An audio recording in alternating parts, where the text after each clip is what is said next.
It's the Jobbers Tears Podcast. Hey guys, it's Tessa Blanchard and you're listening to the Jobber Tears Podcast. Welcome, fellow jobbers, to another amazing episode of the Jobber Tears Podcast. I am Janelle from HR along with Sir Wilkins and Mr. Blacc, and we have hit our 23rd episode. Is that gonna get an introduction, or you wanna? I'll wait till you finish. That's rude. I was ready for you actually this time. Before we get started and we get our amazing introduction going by Mr. Blacc, we want to thank everyone that attended the Legends viewing party this past weekend. We appreciate everyone coming out. Sir Wilkins is out here being a model, showing off our new t-shirt, which you can get on ProWrestlingTees.com. It is only $20, so if you can spend money on sneakers and tickets, you can spend a little money and support the movement. So buy a shirt, hands down. Thank you everyone that's watching the live feed now. It feels good to be back in my chair. So thank you to the gentleman who was last week here on my behalf. Mr. Amazing. Mr. Amazing, you are amazing, like your name is, for taking over while I was away. Talk about who's boss for him. While I was on assignment and not here last week. So without further ado. Did you say you were on assignment? Which sounds high. It sounds exclusive. Yeah. So I wasn't though, but it just sounded cool. Let me probably choose the episode. This is episode 23, aka the Jordan episode, aka I am the NBA, aka I won 6 championships, took a break, let y'all nigga try to be back, couldn't do it, aka Black excellence at its freaking finest. Niggas still wear my Jordans to this day. Niggas still went online for this crap at least 3 or 4 times. AKA, that's probably just everybody. Across from me and so Wilkins, AKA Rico AT.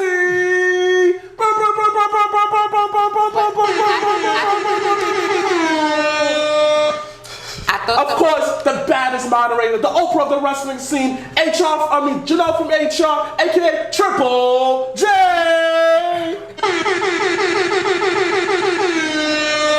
Introducing to me, everybody's foul mouth, co-star, everybody knows, you know what I'm going to say out my name. This is why we have no freaking sponsors. Mr. Blacc, aka Dusty Black, I'm a dirty nigga on the level.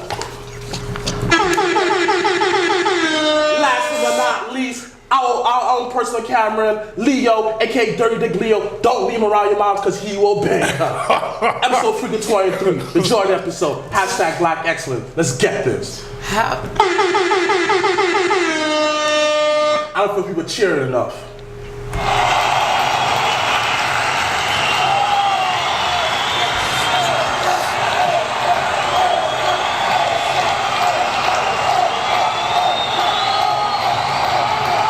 Does that ever end?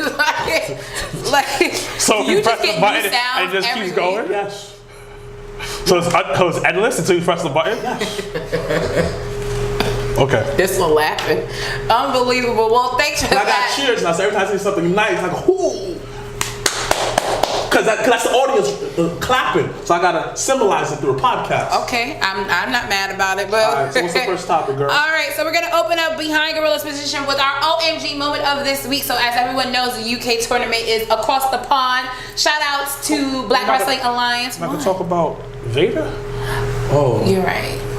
I wanted to save it towards the end. I did skip it, but it's a little sad. So let's start. We got to start with somber moments. There's been a lot of deaths this week. We got to talk about Vader. I mean, everybody be dying every day, B. Like, I didn't want to start off with a bad vibe, but to the wrestling world, we have lost another fellow wrestler. Big man Vader, aka Vader, better known as Leon White, passed away this past Monday at the age of 63 years old. So we are going to incorporate Vader in our episode this week. R.I.P. Big Daddy Vader. But we're going to do like just a 2-second moment of silence for him.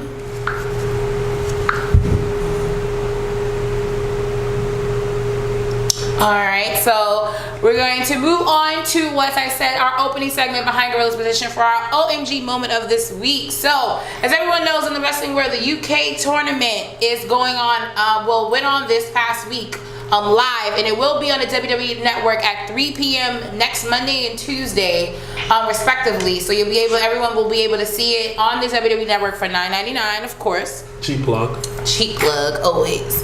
But Triple, my guy Trips, everyone knows, had made a huge announcement before the tournament even started. So our OMG moment this week is no other from my guy, your guy, Triple H, good old Trips, gave a huge announcement during the UK tournament where WWE announces the NXT UK brand extension. So all of those great, amazing wrestlers from the UK and from Ireland will now be on their own brand. They'll have the UK United Kingdom champion, and they're gonna add a tag team title and a women's championship, all for the UK brand. So it's gonna be its own entity. They're gonna actually start recording live events this July. And tickets are actually going to sell June 29th. So anyone that is watching that is across the pond. Black Wrestling Alliance. Black Wrestling Alliance, shout out to you. You can purchase your tickets and tell all your friends over there to purchase their tickets after June 29th. They're going to have 8 shows of tapings of NXT UK. What dates? Did you see what dates? It's in July. So it's, all of them are in July? No, they're going to start. I think most of them are in July. But it's going to be for like the month of July. So I want to go to the UK so badly. Yeah, I want to go to London really, really bad. So as everyone knows, the current UK United Kingdom champion Pete Dunne will be defending his title against the number 1 contender from the tournament. But my question to you guys to start off, and I'll start with you, Mr. Blacc. How does this affect the, I guess, NXT US brand as of right now?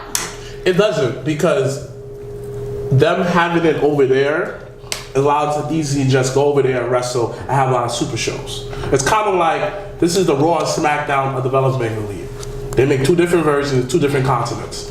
Like I always say, like I always preach about, everyone's going to eat good now, son. The fact that they have consistent programming, a nice up-and-coming farming system, a lot of them are well established. So they don't need to, really train much people, because they have a lot of good stars from the island and the UK area.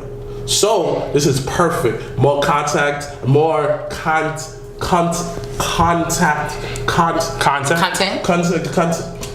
More material on the network. Go switch up, B. Yeah. It's a quality switch Synonyms is always great. Synonym game is strong. That's some strong synonym in here.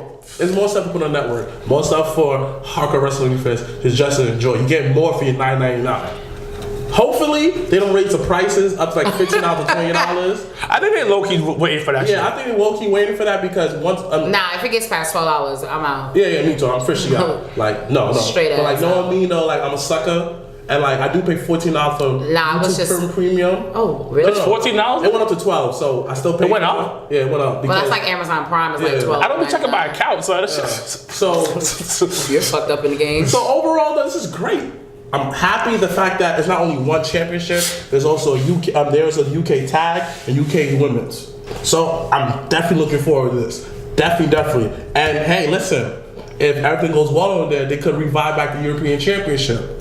Oh man, I'll be hyped for that. Of course you would. And That's like D'Lo Brown. All right. Holding 2 titles while he's dancing with the chest plate. That's my guy. I love D'Lo Brown. Yo, you are such an interesting individual, because you'll start off really low talking like, this is how I feel, and then you just, the volume will just go. So that's good. Sir Wilkins, my question to you would be, how does this affect the main roster brand? So like Raw and Smackdown, because as everyone knows, everyone likes a good call up. And NXT has, had the likes of Finn Balor, Joe, Nakamura, Rude, all the 4 horsewomen, so Sasha, Bayley, Becky, Charlotte, like all of those, Shield, Big E, all of those are graduates of the NXT brand and now on the main roster. So how does this UK NXT affect the main roster coming? So when I heard about this brand extension, it goes back to EC Negro coming on when he was talking about how WWE is going global. Shout out to him. Yeah. So the way I'm seeing it is that more people are going to get more opportunities. Because the developmental league is packed. Like, it's kind of like ridiculously packed. There's so many talent, and they're trying to scoop up as much talent as they can. Now, this is an opportunity for them to grow. Let's say if they grow in the UK and become legit over there, it could be, all right, Mr. Blacc, you went through developmental. Would you be willing to relocate to England, to live over there? We think your brand could really fit with that England crowd. Let's send you over there. I don't think it affects the current roster. We have to look at 10 years from now. Yeah. Because this is still relatively new and they got to establish themselves over there. And their style of wrestling is a little bit different. So they might find a couple of American guys like, yo, I don't think you would fit this American brand. Let's send you over there. Or they could have a guy that's just eating catering all day and on the main roster. You know what? You're not working here. We can give you another opportunity somewhere else. So you know what I mean? They're so packed with talent that they can use them somewhere. They can place them somewhere else. Now, let's say you establish yourself fully in England, right? It's a litmus test to see how you guys doing across the pond. I like that word.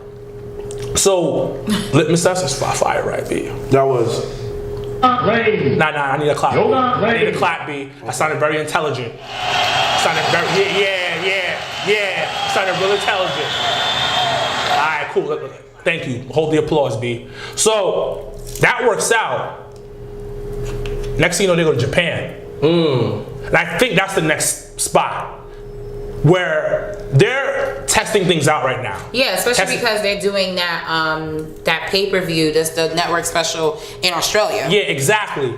And they're fully trying to realize, yo, we got to expand to an international brand because now they have investors. So that's more money to play with. Now you got $1 billion deal with Fox. More money to play with. So okay, now we got to be bigger. We got to expand because that's what every major sport in America is doing. And NFL's over in England now, doing stuff with England, do like a couple of spots. And the NBA is huge in China. Mm-hmm. So where's wrestling big? In Japan. So let's see if we can go over there and touch that market. Because Japanese fans are huge wrestling marks. If we remember a couple years back, Beast in the East, that sold out. Yeah. So this is an opportunity for the main roster people, to go back to your question, of more opportunities for people on the main roster. I don't think it's for the next 5 years. It's the next 10 years. When that 10 markets, and hopefully this UK experiment works out. This is more of an experiment that they're doing right now. It is. I agree. But they scoop a lot of talent in the UK too. Yeah. They sign a bunch of people for this tournament, and they're trying to build up that roster. But it's gonna bring some people from the main roster, US NXT, over there. And imagine WWE signing real boss like NXT Japan. Mm-hmm. NXT That's UK. What I'm saying. Like when they start it's a branding game. So yeah, I kind of like the whole concept of it, because just to piggyback what you're saying though, is just like, just thinking, let's say 10 years from now, I'm not saying this is what happened to them, Becky Lynch and Finn. Next year, how that their career end up not how it is. It's still good though, but you just, you know what, you kind of getting stale. Let's say over UK. And that's what I'm saying, is that it's because Tripp talked about this, about taking people from the main roster and bringing them down to NXT. Yeah, which that idea. is not a bad idea. So bring them to England. It's like a job that's global, or in different states in the United States. Hey, can you relocate for me? It's like the post office. But I think, to be honest, and we're gonna move on to the next topic, but I think, to be honest, this is the footprint in them going back into the UK market for pay-per-view. Mm-hmm. Because, you know, as NXT Takeover, they do it simultaneously with the pay-per-view. To have a brand solely in the UK, you're leaning towards doing another pay-per-view in that market.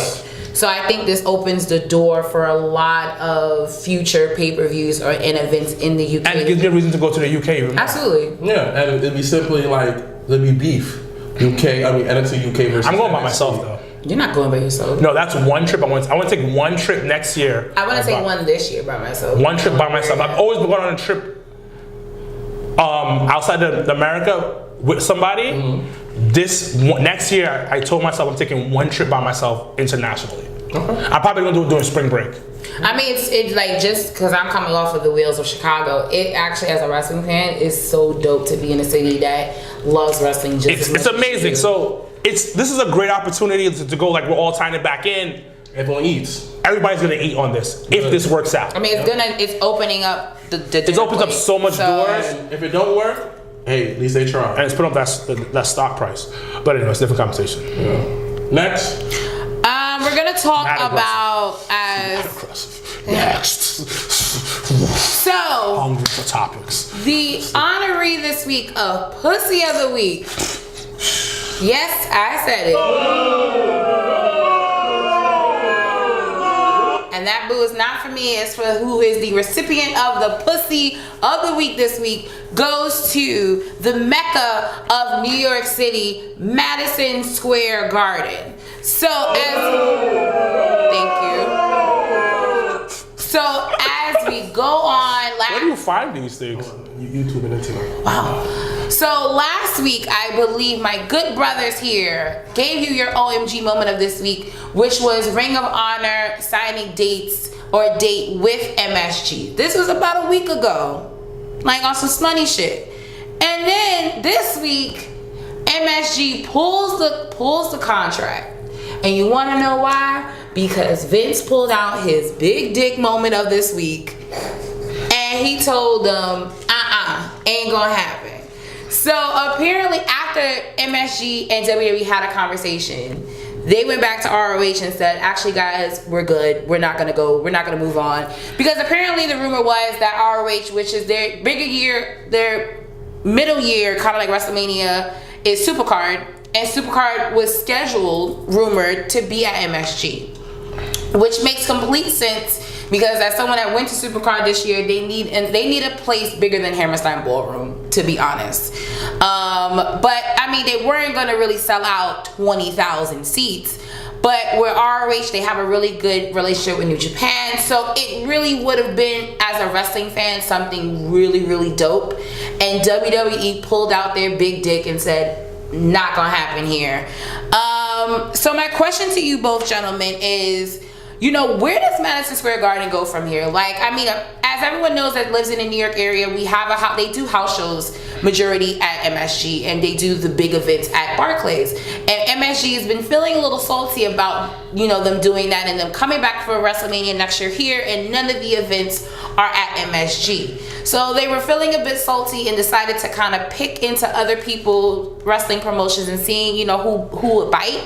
ROH bit, and now they became real pussy about it and was like, my daddy said I couldn't do it, so I can't do it now. So my question to you guys is, where does MSG go on from here? Okay. I'm gonna take this one first. So I'm gonna tell a little story. I'm not very proud of this story. It was a very petty move that I did. Well, you're not petty sometimes. Yeah. So I was dating this girl.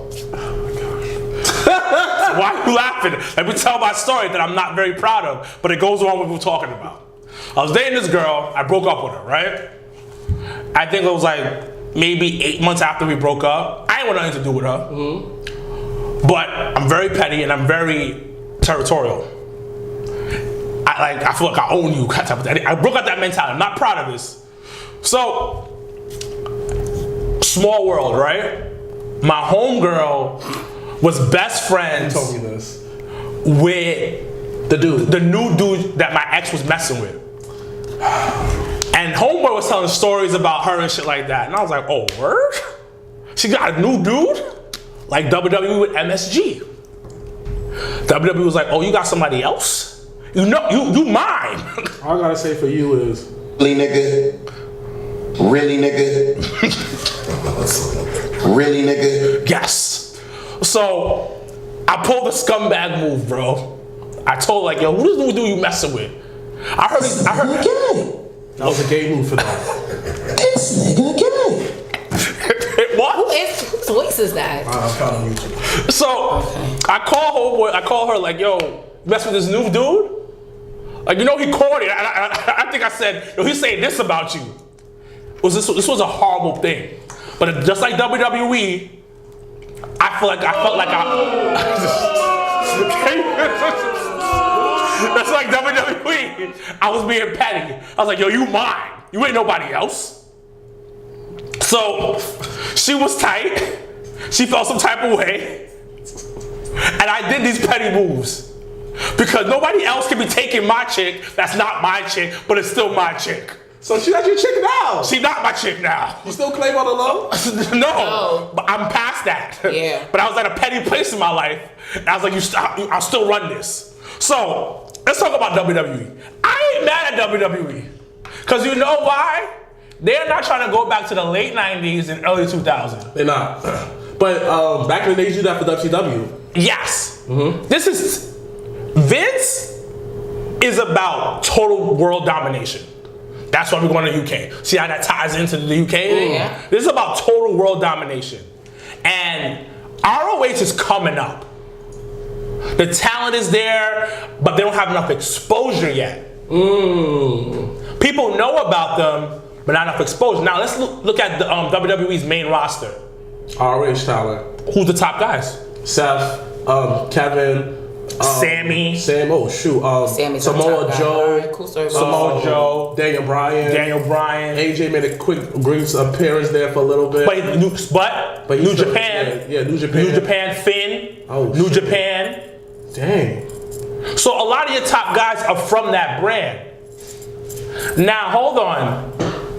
If that brand that was second, matter of fact, even fourth to me, is getting more exposure, that talent won't see WWE as that opportunity place anymore, or top dollar. That's the problem now. They don't want ROH to get popping, because this is going to lead to that American, more eyes on them. And to be honest, I think they can sell out Madison Square Garden. No, I don't think 20. A supercard? Yeah. No. I think a supercard will sell out. Supercard this year, they had about, I would say, around 10, 12,000. Good promo, they probably would. Yeah, good promo. Solid tickets. No, so the issue too with Supercard, and that's just, it's like, it's weird because Mania weekend, it's like a pick your poison situation. So like where Barclays has about 20, 25,000 seats. Yeah. And MSG has about 20, 22,000 seats, or whatever the case may be. If you have it the same night, you gotta pick your poison. And to be honest, no, they won't. They were doing it that Sunday? They always go against NXT Takeover. So, always. okay. So now, what's that gonna do to NXT Takeover? NXT Takeover fans? ROH fans. Yes. Yeah. So, like there were people that were at NXT Takeover in New Orleans, left because Supercard was still going on and went to Supercard. Okay, now you have that. Okay. What they're thinking, what Vince is seeing, he sees that. All right, let's say SummerSlam NXT does 15,000, right? ROH is a show the same night. I'm taking at least 6,000 from that show, because it's the same fan base. And what Vince is seeing is like, this is legit competition to my other brand. No, and I'm not mad at him for that. No, it's a smart business move. It's a smart business move. It's a little petty. I mean, but it's pussy of MSG. But MSG knows who's getting the money. And this goes back to that situation I had. Because she knew who the big dick status of the week was.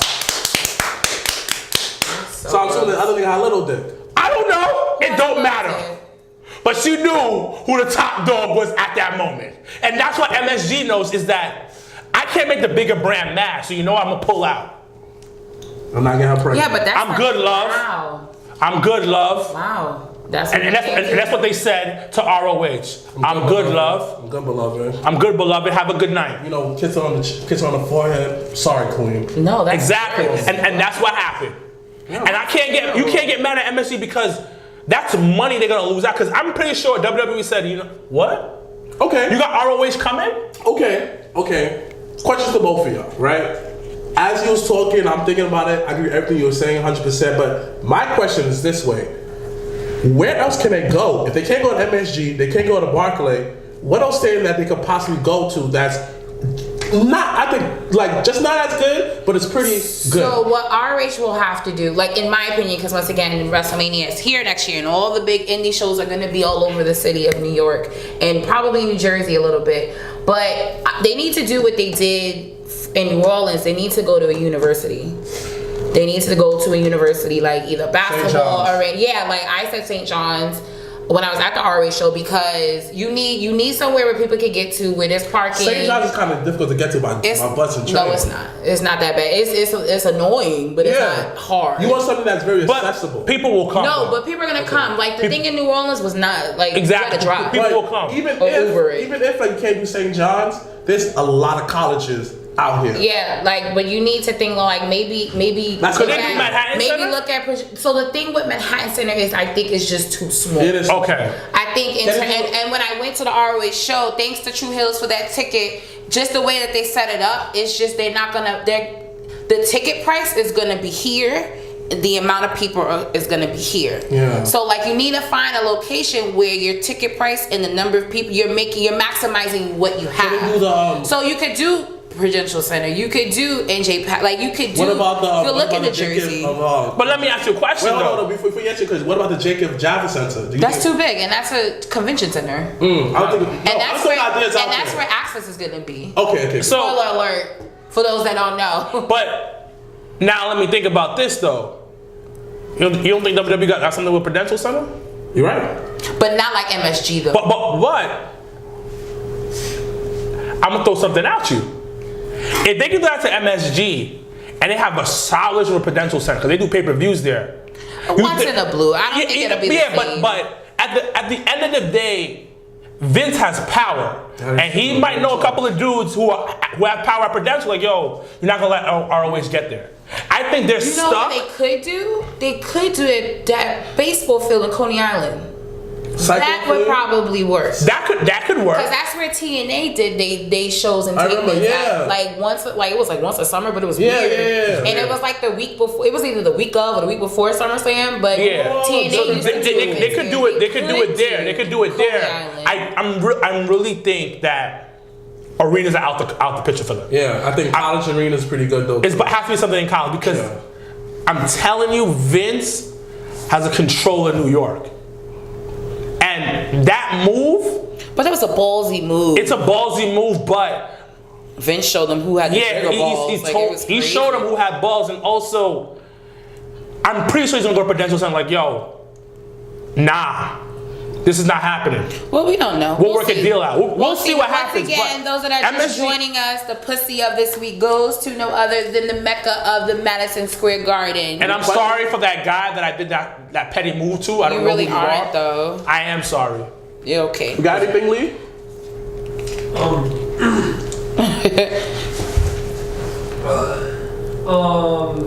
Vince is petty as fuck. Wilkins, Love Live. Vince ain't even trying to see them niggas gain any more traction. Agree. WWE, that dude that cheated on his girl but picked her up in the Maserati the next day to go out to dinner. Who said that? What? R_Rush7. Okay. Thanks for watching, guys. That's mad funny. I don't think it's more petty than it is business at the end of the day. I think it like Vince reminding everyone who's the king from over here. That's true. I agree. All right, so we're gonna move right along to those that watch New Japan. In the U.S. you have the channel AXS TV, which I know I have on Sling TV. But apparently the Women of Wrestling, so WOW, will be broadcasted on that same channel starting in 2019. So Mark Cuban, who everyone knows is affiliated with the whack-ass Dallas Mavericks, blah, blah, blah. But he actually is the chairman and CEO of Access TV. So that was brand new news. Janine Buss, who is the owner of not only WOW, but the LA Lakers, along with Mark Brunette, who is president of MGM Television and Digital Group, but also is the executive producer of Lucha Underground, for those that didn't know. And the original Glow founder, David McLean, have teamed up to get this deal off the ground and running for 2019. So for those that, watched last season Glow on Netflix, fire! Be sure to watch. It starts round of applause for that. On Netflix. We're going to talk more about it next week. You know what that reminds me of? If you ever listen to Encore by Jay-Z at the right before the end of the song, It reminds me of that. I'm like, what Yeah, the hell? that's why I So got I it. always think Jay's about to enter the song, but he doesn't. So once again, those that have watched the WoW, the Glow TV show on Netflix is very similar to what WoW used to be. Are you okay over there, sir? I'm good. You want to sit down? Yeah. Okay. I wasn't sure. I was like, are you alright? So my question to you guys is, what does this mean having an all-female TV wrestling show is being broadcasted? What are your thoughts? It's put a little pressure on WWE because to show that how that if this is launched right, advertised right, it shows that we have better quality women matches. Because now more people find that channel, even women that who love wrestling and want to get something beyond the WWE, the TNA, give them a nice alternative with all wrestling of just all women. I think it's a great concept. It's off the back of the success of Glow on Netflix. So people want more women. Obviously, shout out to your show, the Big Four. It did tremendous rating for us. Coming August 2018. hashtag Black Girl Magic. And it shows the hunger to hear what women have to say when it comes to wrestling. This is a new era. This is a new era for women's. Everybody gonna eat. The women gonna eat good. Now, it might be a situation that they paying them a little bit better than any other company. These girls might look like, oh, this is tempting over here. Okay. They're doing big dick status over here. Big dick moves. Okay. Next thing you know, everyone's gonna eat. It looks good for these women's of WoW. I'm proud of them. I'm proud of Mike Cuban. I'm proud of Janie Buss. All these people who try to bring forth women's wrestling to the mainstream. WWE are doing it, but TNA did it better. Now this could take over the hump. So, I understand what you say, but I gotta kind of disagree. Elaborate. The reason why they're doing this is because of WWE and the current climate of what's going on. Women becoming more powerful, women becoming CEOs, the Me Too movement. Women are speaking up about things and becoming leaders, more leaders in this situation. Now, TNA did it better when it came to the women's wrestling. But it's kind of like what Jay said it. Dang, what? You said a hot line, I made it a hot song. Ooh, bars. So TNA was the hot line. TNA was the hot line, WWE was the hot song. Gosh. And we forget that. We forget that. Now everybody loves to say like, oh, TNA did it first, TNA did it first. I get that. Can y'all look up at me? I'm listening. Both on your phones. Sorry. I'm sorry, go ahead. So, and that's where it's at. I agree with you. So, WoW is copying off of WWE. Mark Cuban probably knows Vince. Jeannie Buss probably knows. They probably have their Illuminati meeting once a week. You stupid. Having sex with each other. Wait, what? Okay, I didn't say that. Don't think that's You happening. know what? I give myself Really, nigga. another one. Really, nigga. Exactly. So, that's what's going on. This thing is an opportunity for women who can't make it to WWE yet, or another indie brand, another opportunity to be on TV. And I'm pretty sure WWE is going to keep an eye on it. Of course. And be like, oh, Tammy over there looks kind of good. Let's call Tammy up. And let's have a match with her. But that's where I see things are at. Okay.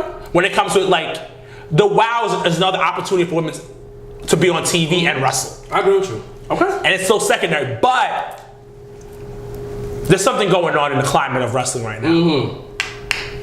And WWE is going to start getting more aggressive when it comes to expansion and moving forward and getting talent. Yeah, but I think with WoW, I think it's a very different factor because of the fact that it's more like story based. It's more like superhero like. So it's a very it's gonna be very different audience than a regular but WWE. Where did you get a line from? So you brought a line with you? Yeah, he did. Yeah. Okay. But okay. Next on the subject line. So once again, those that WoW will be debuting sometime early 2019. They will start recording. It smells like lime in here now. I don't mind lime juice. I don't mind. You know what's really good when you put lime in Coke? I mean, but I don't, not cocaine, but like soda. Because I know that's where that was going. No, so. I I just had that big disclaimer. Let me sprinkle this lime juice on my cocaine. Some citrusy. I had to pull that disclaimer because I was like, before they get crazy and say something wild, let me not cocaine, but Coke, like soda.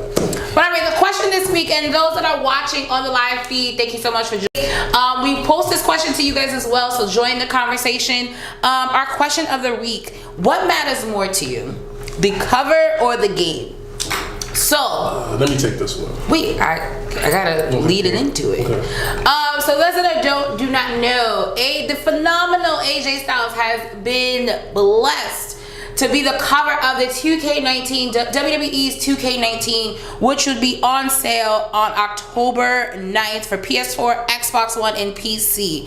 So Styles joins a list of other superstars such as The Rock, John Cena, Austin, Brock, and last year's 2K18 cover, Seth Rollins. So to me, it still is amazing how this guy AJ Styles is even in WWE. So I always have that moment of like, oh shit, he really is here moment, because like following his career in TNA, like I never thought I'd see the day he would be on WWE TV. So I always have to remind myself. But they're also doing something a little different where they're actually doing a 2K19 $1 million challenge. So those that have not known, you will be able to enter into this contest and possibly not only play AJ Styles but also win $1 million. So basically they're gonna be posting I guess like a like level that you have to beat, and if you beat and you submit the video, they choose 4 people. Those 4 people will battle it out. The winner of that will face AJ Styles in 2K19 and then win $1 million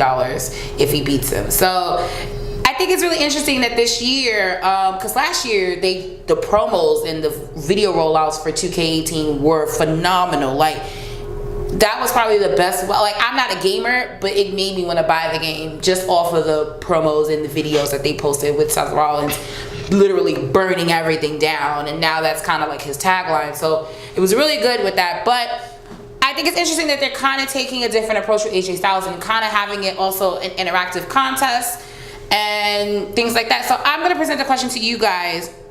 What matters more to you, the cover? So whoever is on the cover, does it make you as a consumer want to buy it? Because that's more on the advertising side and marketing side of things. Is you have to put someone that's marketable, and AJ Styles fits that profile 110% as WWE champion. Or a lot of people that I've heard that played 2K18 and 2K17 and a few years have said the game has not changed. Like it's the same old bullshit. So question to you guys, and those that are watching, please put your answers as well. What matters more to you guys as gamers? And even if you're not a gamer, if you played 2K once before, is it the cover that makes you want to play or the actual game? Okay, let me take this on.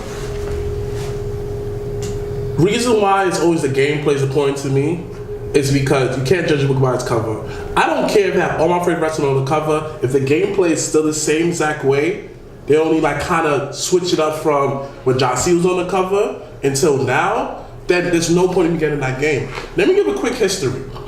The best wrestling games in like this whole series is the one that was made by THQ. THQ went as a company that used to, distribute the games that used to be made by Jack Pacific.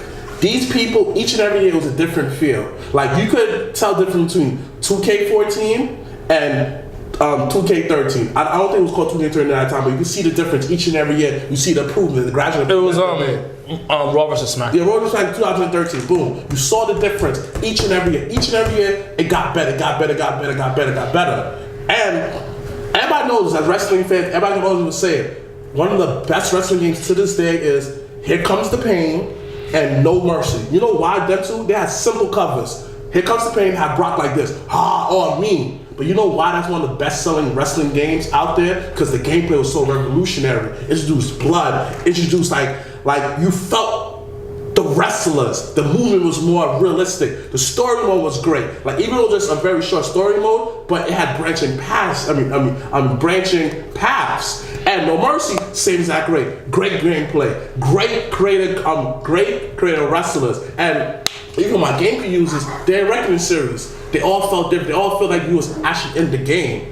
So now, go back to what you're saying. Ever since Take-Two took over, it's been a generic game each and every year with a few improvements. They just changed the whole foundation and start all over again and build the game from scratch instead of building on a sinking sand. So, and those that are watching too, if you can add one thing to 2K19, what would it be? Oh, it'd be GM mode. Because they haven't had GM mode in years. GM mode is basically as the mode was safe as you're GM. And so you're Kurt Angle. Yeah, Kurt Angle. You could have been like whoever GM at the time, and it was actually a real world. Like you had to deal with injuries, storylines. You felt like a real GM, and at the end of the day, you get an award because of what you do, your progress with your brand. And reason why that 2K hasn't been so good because it's a cash cow. They treat it just like they treated the Call of Duty and the NBA 2K series. There's not much difference between them. They have this one grand mode they introduce, I guess AJ style mode, and then they ride it back on it, but yet they don't prove the gameplay. Like honestly, the games have not been the same since Take-Two took over. Okay, so you would add GM mode. GM mode, and yeah, I add GM mode. Like if I only got that one thing, give me GM mode, dogs. At the end of the day, though, I guess to more like me who likes the old school gameplay where I could pick up and play, and I felt it was different from each and every year. I don't care how good that commercial is. If the gameplay is the same exact thing as the year before, just improved graphics and slightly improved gameplay, I'm not buying it. Okay. So Wilkins, cover or game? It has to be the game.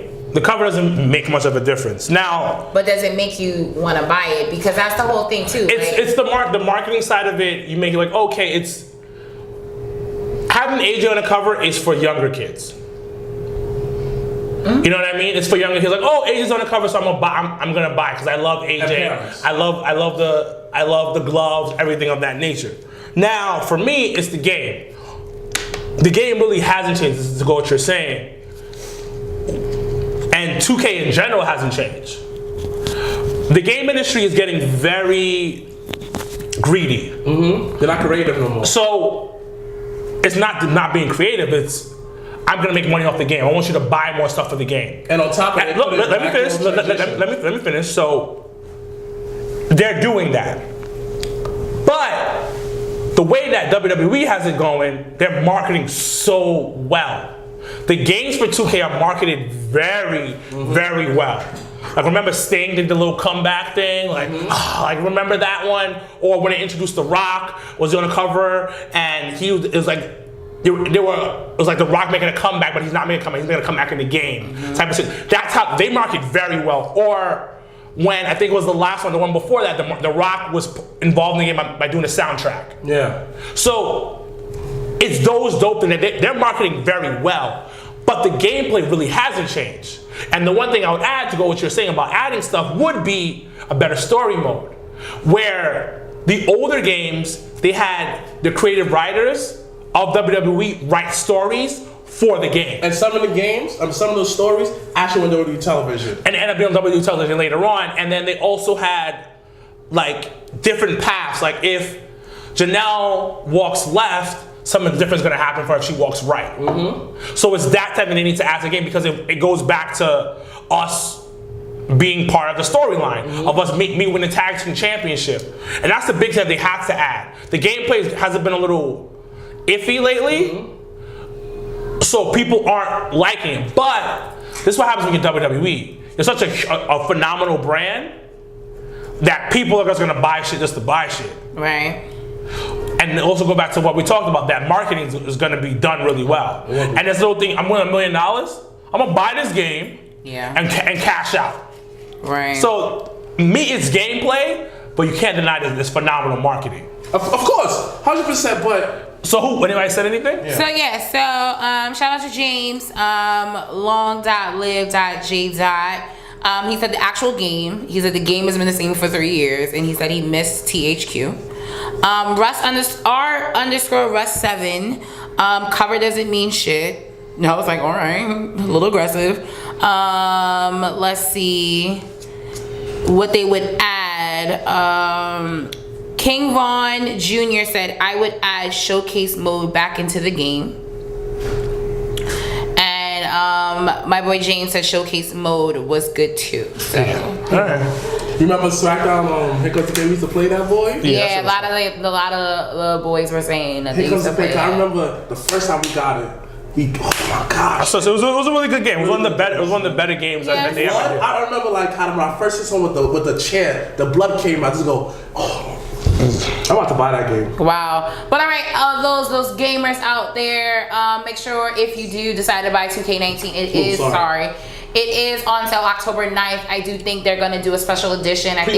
Pre-order. I do believe it is October 4th is that rollout.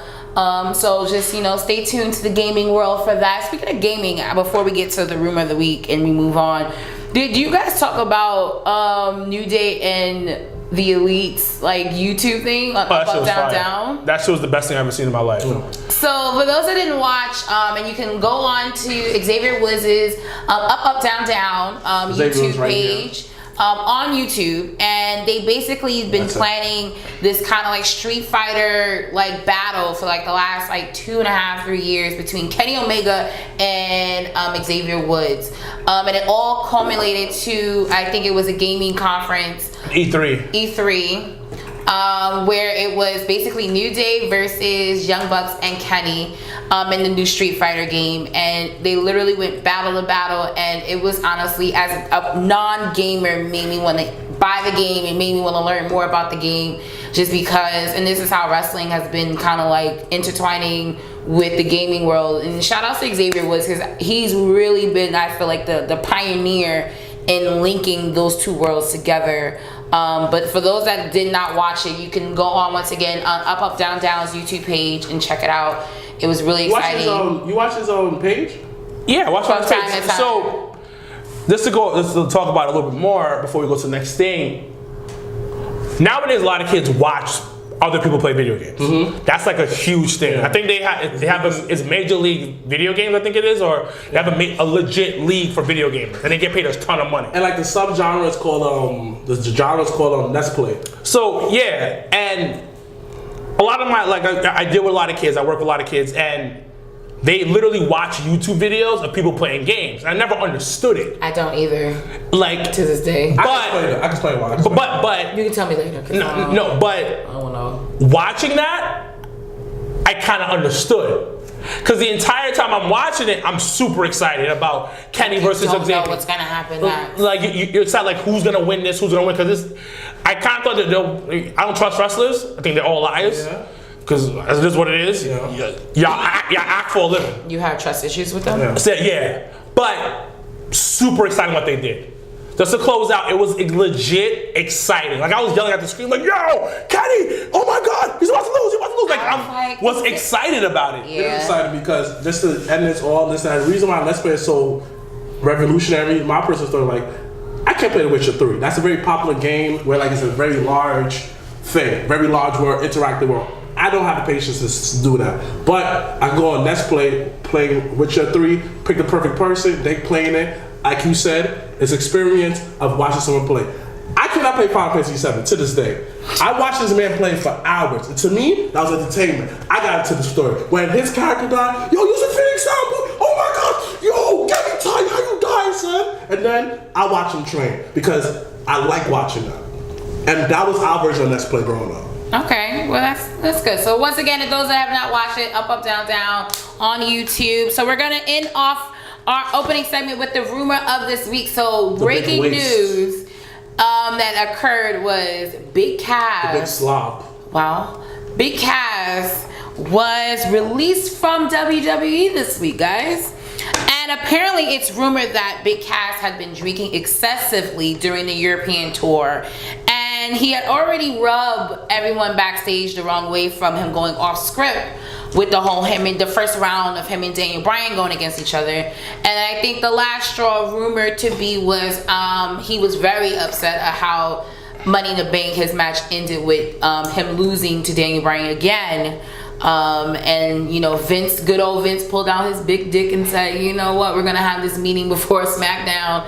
And he was released right in Toledo, Ohio this past week. So my question to you, both of you, do you think WWE made a mistake releasing Big Cass? And then the follow-up question. Dope. It actually sounds like it's saying dope. Even though I know it's saying no. Dope. It sounds like dope though. You need a clearer no. Just put Queensbridge. Wow. Shut up. What is your obsession with Queensbridge this week? Shut up. Did you go to the hood this week? He went to Queensbridge one time, and he thinks that he's from there. Wow. You're not Nas, baby. You're not Havoc. You don't go to Queensbridge. Where's Queensbridge? All right. Alright, Back to the question to you guys. Do you think WWE made a mistake releasing Cass? And the second question would be, where does he go in from here? Alright. And third question, actually, did Enzo have the last laugh? You could go backwards. I'll go backwards. Enzo had the last laugh. And Enzo called him out of saying that when he got injured, he should have continued the match. Right. And he should have. But Cass is a little soft, a little bit arrogant. So, we don't know what really happened, right? All rumored. Where's your mic? Okay. So we don't know what really happened in the whole situation. So let's go off the rumors.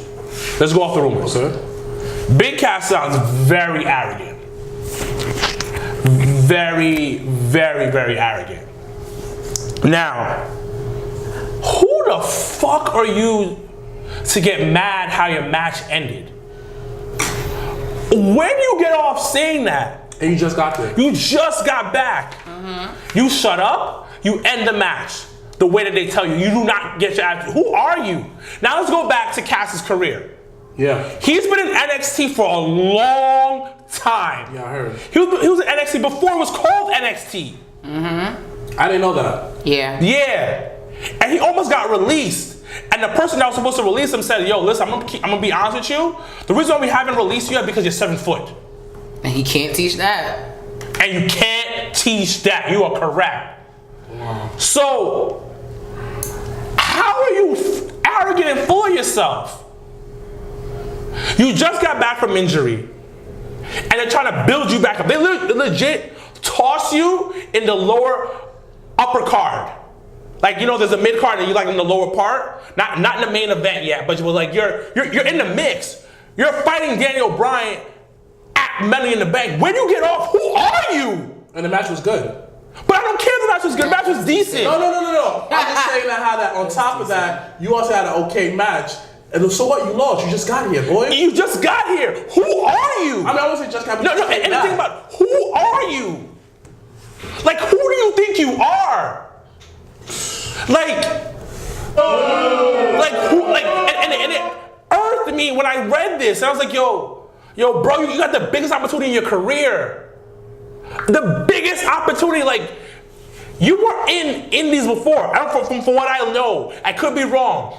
You were barely making the NXT and they put you over. They legit, he's like a kid that got pushed through school because they know your dad, or they like you. They found something about you, and then you get to graduation and say, yo, I did this all on my own. Like, shut up! Go somewhere, go sit down and be humble. Now the drinking thing, I don't know. Maybe he's alcoholic. I don't know that. Maybe he's depressed. That's not obvious. Maybe him and Carmella, them breaking up is depressing or something like that. Maybe he's depressed about the injury. No. Yeah. So I don't know. But the other wrestling and stuff, yo, get over yourself. You really gotta get over yourself. Now where does he go? He won't make money if he goes to Indies. Yeah. He's 7 foot. He's a former WWE guy. He really can't wrestle that well because he still is a little scared about that knee. He's scared about that knee. He don't trust his knee. He don't trust his knees. And you saw that in that last fight. Yeah. Now he'll make some money in the Indies because he's a draw. But Enzo definitely got the last laugh to go back to that again. And once again, Cass, who the fuck are you? And when you get off getting mad about losing to Daniel Bryan, he's doing you a favor. Shut up. And I'm in total disgust. Like, I kind of want to spit on him. Like, who the fuck are you? Big Cass, big ass, Mr. Fake Test. Like, you would have to spit up. Like, you're disgusting for the way that you're acting. You're acting like you're some privileged little girl. All right. And I don't know if this is true or not, but if this is true, yo, get the fuck out of here. Go home. Go home. And then think about it. Vince did the right thing. Yo, get out of here. Yeah. We gave you a chance, and you gave you a lot of chances. Because your bitch ass should have been gone. Your bum ass. Get the fuck out of here. I wasn't saying after there's no point in me to say what he said. Enzo had talent. I actually just like, yo, what's name said it? Rich Homie Swan, aka better known as Rich Swan. He said it. Enzo, and you saw it on television. Enzo was getting better in the ring. Yeah, absolutely. Each and every week, every match I watch, I say he's getting better in the ring. He's getting way better. And the fact that he became a champion, yes, he had a little backstage incident, but with his stuff, you can always overlook and see come back in, have a conversation, watch his career, and see if he's the better Because person. his only problem was him not talking about the rape allegations. Yeah, he didn't say and it was in a anything. bad place. So, but that talent he had, and he knew it, and he worked at it. Because I watched the interview and he was on This Is 50, Enzo. And he talked about it. It was really in depth. It was actually smart. The guy knew nothing about wrestling, the guy that was interviewing him. Yeah. But Enzo was like, yo, I knew I wasn't good in the ring. And I knew I wasn't a physical specimen like Neville, Finn Balor, but I knew how to talk. Yeah. I wrote every night. I'm in front of my mirror, going over my lines, because he wrote his own stuff. Yeah. Creative wasn't doing You that. could tell that he wrote his own stuff. So his promos he was cutting was great, and he was working at it. So he said, I was trying to get better in ring because I kept wrestling more. And you know what I respect him about him? He didn't shit on WWE. Yeah. Throughout the entire time he was doing that interview, he never shit on WWE. He even said that they hid his bad wrestling behind Cass.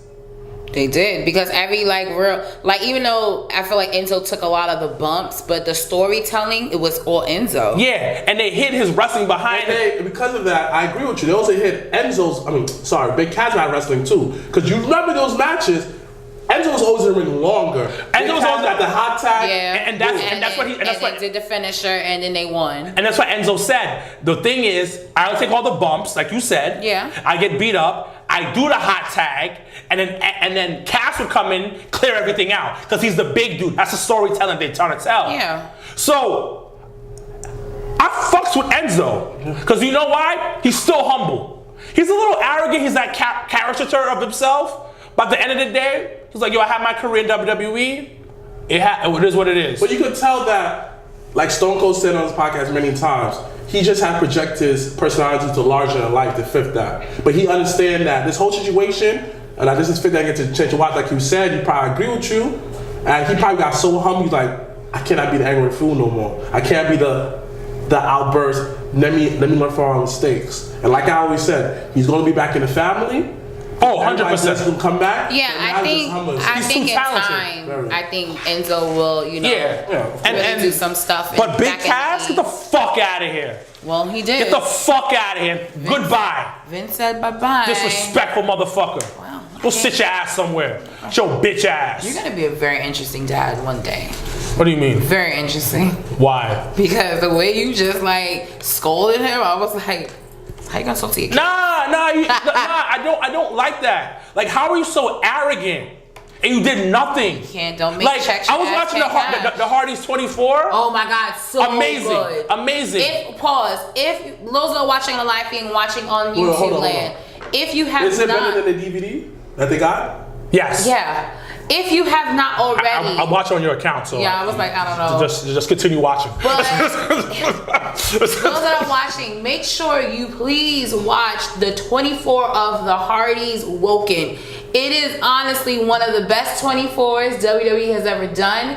It gives you an in-depth, because that whole shit with Matt, I had no clue about.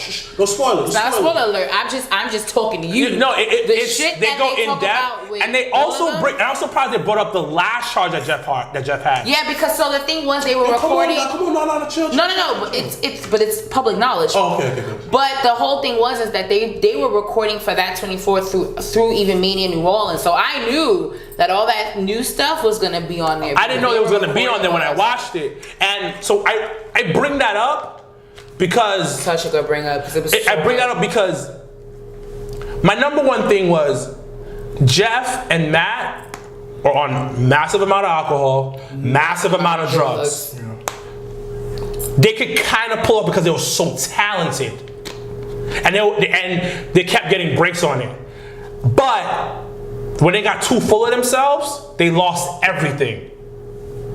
Okay. And they talk about the TNA situation between him and Sting. They talk about that. Jeff Hardy versus Sting. So all the footage, they played the footage. They played different. No. And I bring that up because Enzo's drinking and Enzo's not being humble.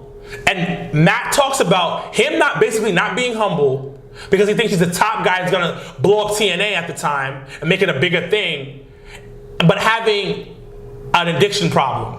And then you see what happens? People's like, yo, because AJ Styles even said it in the DVD, not DVD, the 24. He was like, yo, I'm putting my body on the line every day, and this guy's over here not really caring. And I think that's what Cass came off like. I don't care. I'm the big dog here. I do what I want to do. Big dog ain't even the when big motherfuckers dog. tell you to only big boot the motherfucker, there's a reason why they told you to fucking big boot him. Not fucking hit him again, you fucking idiot. Yo, I didn't do it. Stop yelling at me. Dang. I didn't know you didn't do it, but it's fucking Big Cass. I felt that in my heart. No, because Big Cass is a fucking idiot. I watched it from the side. I was like, No, he's a fucking idiot. He ruined his fucking opportunity. They put you in the big lights and you fucking that shit up. well, now he has You to piece learn of shit. and go towards the Go end. fucking somewhere and do something with your fucking life. Why? I gotta do something in my life. Dang. My bad. I'm sorry. Like you knew the nigga. No. You hit him with They the giving like. him. There's somebody out there that's waiting for that opportunity. Well, it's true. And then when you fuck The it thing up, you is, fuck you it up. come back from. And what bothers me about it is that you come back from injury. And they throw you in there. A lot of guys come back from injury and still eating fucking catering in the back. Like Kalalas. They still eating catering in the back, but they throw you back in there. And they throw you against one of their top guys to feud with. And look what you do with that.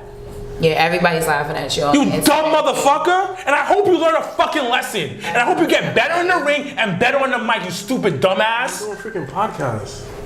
Shit-faced motherfucker. Well, as this one got, big booty holes FaceTiming him, and this one upset. She has a fly dude. Doesn't. Wow, you just admitted that one, so that just is incriminating for you. She as might be watching the possible. Could be podcast. watching the podcast. You don't know that. But all right, we're gonna move on to our kind of hack segment, which, as everyone knows, Money in the Bank was this past weekend. NXT Takeover and Money in the Bank, and boy, I was blessed. Big dick status all across the board. To be actually there live and in person. So Give us 3 throts to I do your want to forearm, Lee. thank. When you can. 3 slaps to the forearm, dog. That is. You could have knocked the fucking camera. I do want to give a special shout out to my good friend Angie for rolling out the red carpet for me. Shout out to Angie. In Chicago. Big dick status. It was Clap my it up for her. first time. Yes, thank you, Ange. So much. Can I get an encore?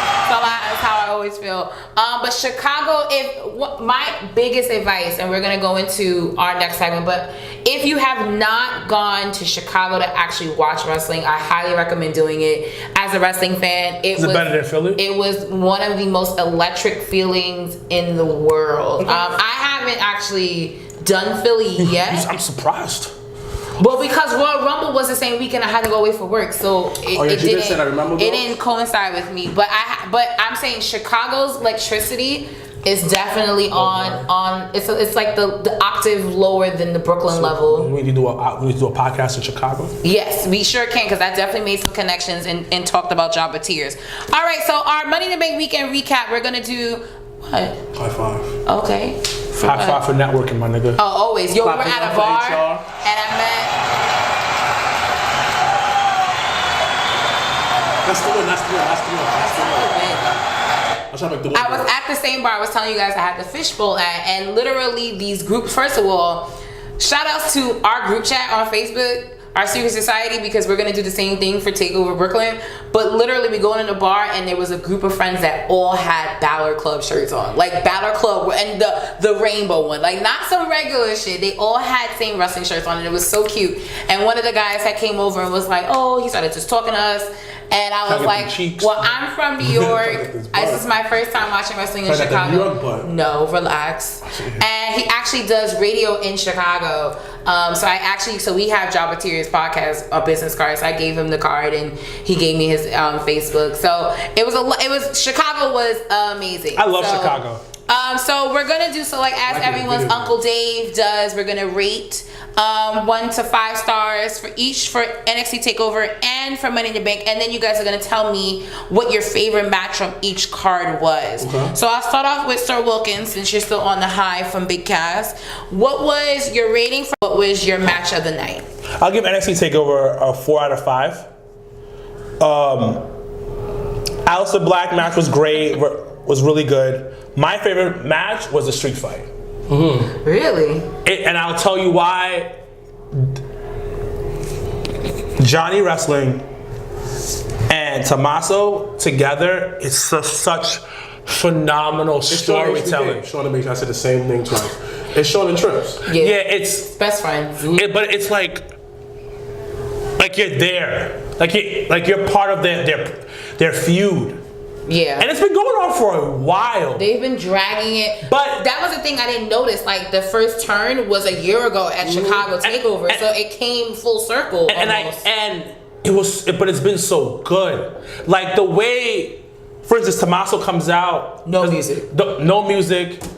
He has the... Everyone in the crowd is saying, fuck you, Ciampa. And when he's doing his promos, he doesn't even say a word. Rips up the signs. So, and then he has the... what's the thing called when you break your leg?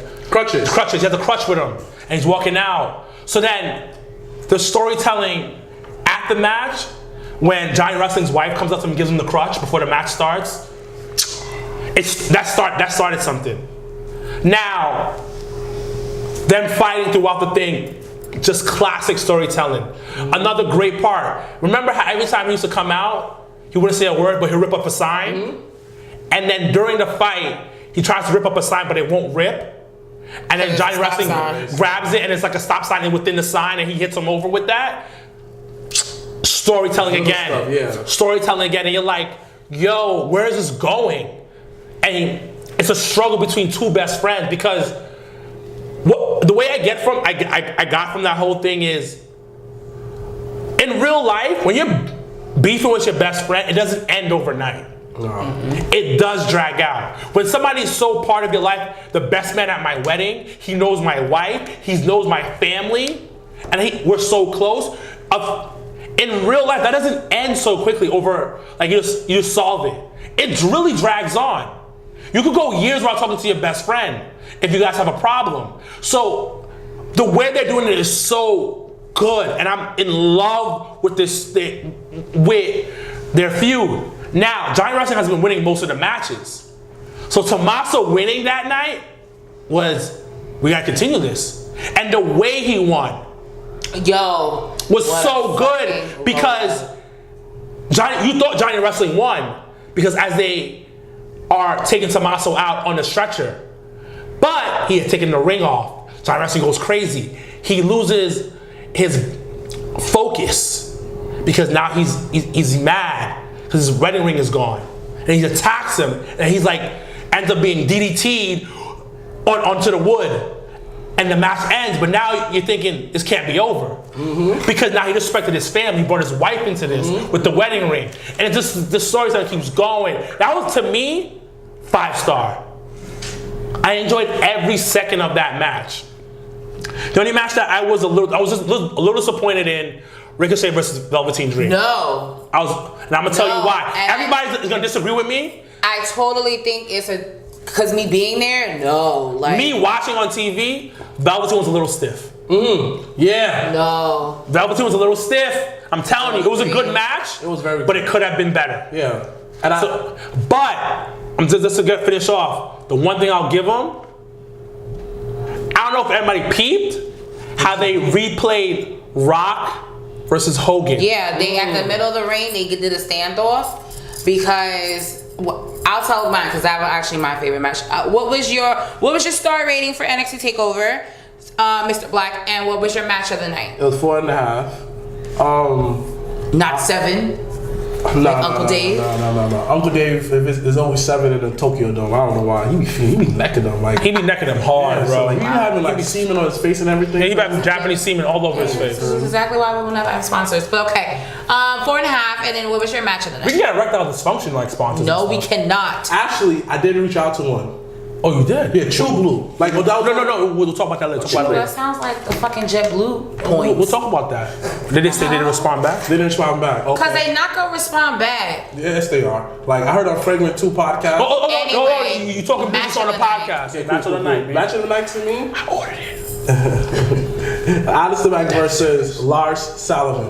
Because the reason why I like that match so much, like, I won't pick yours because it's a great match overall. That wasn't the best match of the night. That was second. I like it because at one point you saw this man was decimating Alistair Black. But then it was a nice back and forth pace. A nice big man, like so strong. I was like, yo, this is a great match. Reason why to me, I like that match a little bit more than the main event. The main event was very good, 5-star, a little bit more. Because you can see that match anywhere, you can still enjoy it. You see in New Japan, you enjoy it. You see in Ring of Honor, you enjoy it. You see on the main roster, you enjoy it. It's a very universal, hard-hitting match. That's why I enjoy the match so much. It gets 4.5, not 5, because I felt the Nikki Cross match. Yo, it was that shit had us like. Yeah. Excuse me. Yeah, it wasn't as good as. I like how it ended. That shit was trash. Like Nikki should have won. I like how it ended though because it's still the story still goes on. Yeah, but because she's smiling away. Overall, it wasn't a bad match, but it was just like. It reminded me like when Asuka won at Takeover Brooklyn, I think 2, against Bayley. Wow. And she choked out Bayley, and we all was sitting there like, oh, Bayley might get up. I mean, I wasn't. I already knew what time it was. But everybody was like, oh, no, Bayley will get out of it. Yo, she choked her the fuck out. Match ended. Asuka's new NXT Women's Champion. Like, it literally left everyone stunned. Like, wait, what? Yep. So when she choked out Nick, we all looking, and she's choking out Nikki. We're like, come on, Nick, you can get out of this. And then literally the ref, fuck that ref. Because typically, like when you have a chokehold on someone, you like move their arm. Yeah. That referee didn't do it at all. Like he literally looked at her and literally called the bell. And I was like, that's bullshit. Like, are you kidding? Like everyone in the arena was like, bullshit. Like you should have checked her arm. Absolutely. But as being there as a different point of view from these two gentlemen, definitely a 4-star. It was the better card out of the 2 events of the weekend. So, because someone asked me, yes, you know, watching it live and on TV, what's better? And I say live because the energy of the crowd. And we'll get to Money in the Bank shortly, but that energy in that crowd for NXT Takeover was good. I think the next night was way better, but the card was so solid that you just knew that these 2.5, almost 3 hours. You like, when were you gonna go to the bathroom? Like, it was one of those like I had to hold my pee because I don't know what I'm gonna miss. But my match of the night, unlike yours, was definitely Ricochet and Velveteen Dream. And like you said, it's the little things for me, like with Dream's whole fucking entrance. Now everyone knows that I am an anti-Hogan fan. Yes, I said it. I said what I said. I don't like Hogan. But Velveteen Dream made me like Hulk Hogan for 2.5 seconds because the entrance, he came out, he ripped his shirt like Hogan, he did the whole like this to the crowd like Hogan, like he emulated Hulk Hogan to the maximum. But to me, I was laughing. I was telling my homegirl Ange, I was like, the irony that a black nigga is mimicking everybody was saying that at the bar. Hogan is the funniest thing I've ever seen. So that alone, and then the whole Hogan like standoff remake was really cool. And then the fact that not only did he do Hogan, but Velveteen Dream had remade Ricochet's Prince Puma gear. So his pants were a remake of what Prince Puma actually never wore on a TV show, but he wore for like one house show. So it shows that Ricochet had his Prince Puma pants on. No, right, he had his Prince Puma pants on, but Velveteen Dream remixed it, but it was actually the pair of pants that no one has ever seen televised. Smart. So the actual chemistry between the two of them was really good. The pace of the match was really good. There was those times where you didn't know who was going to get the count. I was actually super surprised that Ricochet actually came away with the W. My only fear, and I am a Velveteen Dream fan, is I don't want him to end up like Bray Wyatt, where he doesn't need a title or he doesn't need that type of accolade to like solidify himself. I definitely think, and this is just dream world for me, NXT TakeOver Brooklyn should be Black, Ricochet, and Dream. That for me you would have my money automatic if that was the case. So all of us are going to that one, right? Yes. So, and as everyone doesn't know, NXT TakeOver Brooklyn will be here in New York the weekend of August. I want to say the 16th. Yeah, it's the 17th. Yeah, so the 17th. So it's the 18th. It's gonna be at Barclays.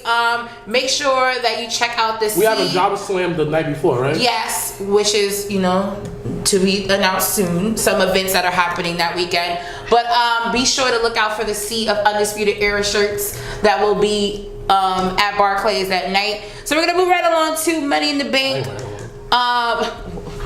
You're not part of the Sea, but you can be if you want to. I wear my own, Jobber Tears shirt. Cool. I would totally do that to another show where there were people that actually would look and ask me what my shirt is about. But I'll start off with you, Mr. Blacc, with Money in the Bank. So there were some highs, there were some lows. But what was your rating for Money in the Bank, and what was your match of the night? It was a solid. It was solid. Like, it did the job. I was fairly entertained by this event. I would say my favorite match of the whole card, it has to be AJ Styles versus Nakamura. That whole storytelling throughout the whole match was actually a really good match. It was a really good match. It was out of the 3 times they faced, that was the best match that they had. It reminded me of the time that they fought on Smackdown. Like the one match that no one really talks about. That was a good match. This one was... Oh, the match that Nakamura won and was able to do the stipulation? I like the match. It's told a great story. And I also like how Nakamura on Smackdown, he was like, the ref, cut too fast. And he didn't say it in Japanese. I was like... Yeah, that was hilarious. That was hilarious. Like, I was like, this guy is... It does make sense, though. No, it makes complete sense. And I like that match. Like you said, told a story from beginning to the end. Like, AJ Styles got so tight, he kicked him in his balls. I like that match. Like it. All right, so you said how many stars you gave Money in the Bank? 3.5. Okay. So Wilkins, your thoughts, concerns about Money in the Bank. What was your star rating, and what was your match of the night? I'll give it a 3.5. This wasn't really, for me, it wasn't the match of the night, but it was the moment of the night. Okay. And that was Alexa Bliss cashing in.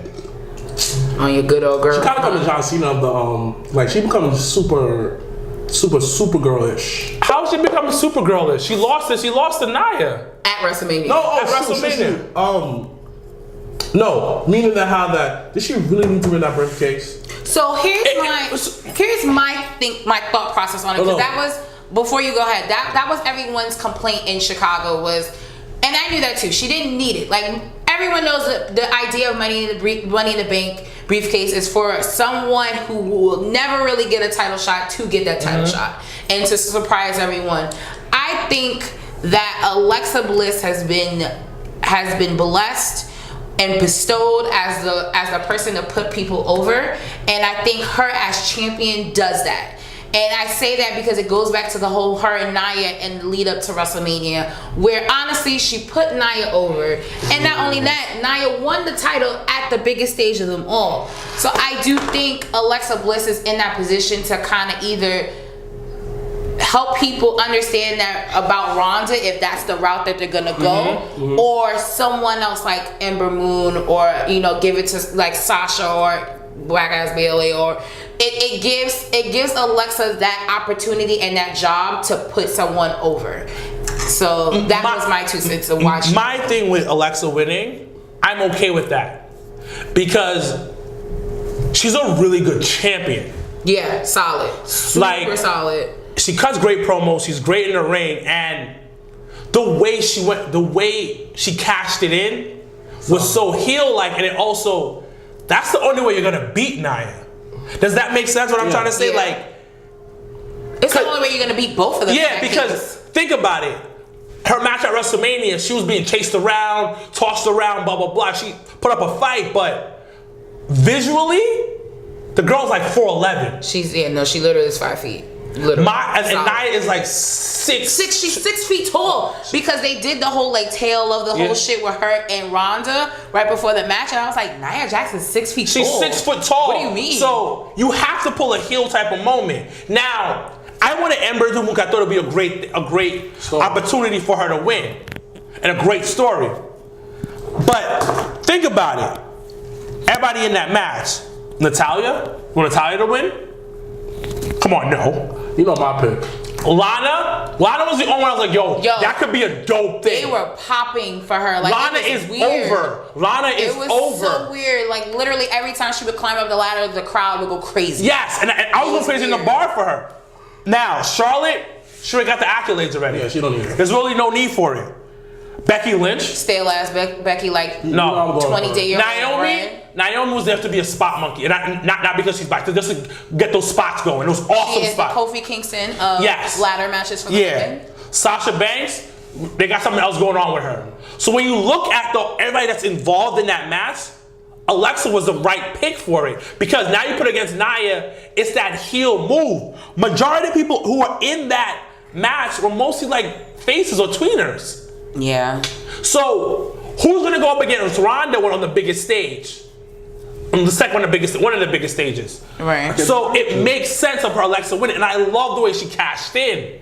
Like, those are some slime ball shit. It was that ass, like, no one knew where she came from. Exactly. It was literally so was like, good. Where did you, like, what happened?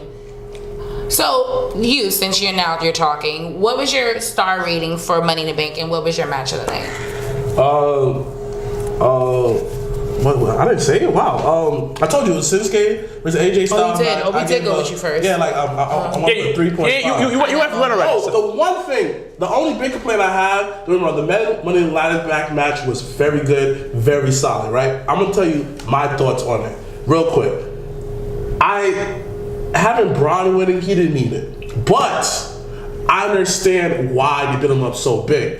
It's going back to the back in the day with Kane, Undertaker, Big Show. They build onto so big monsters, so when they lose, it's a big deal. Even after Kane lose all his matches, Undertaker lose his match, it's still a big deal when they come through, because you know that it's gonna be a fight. But I also think they have to make him a big deal. Yes, because he's going up against Brock. Right.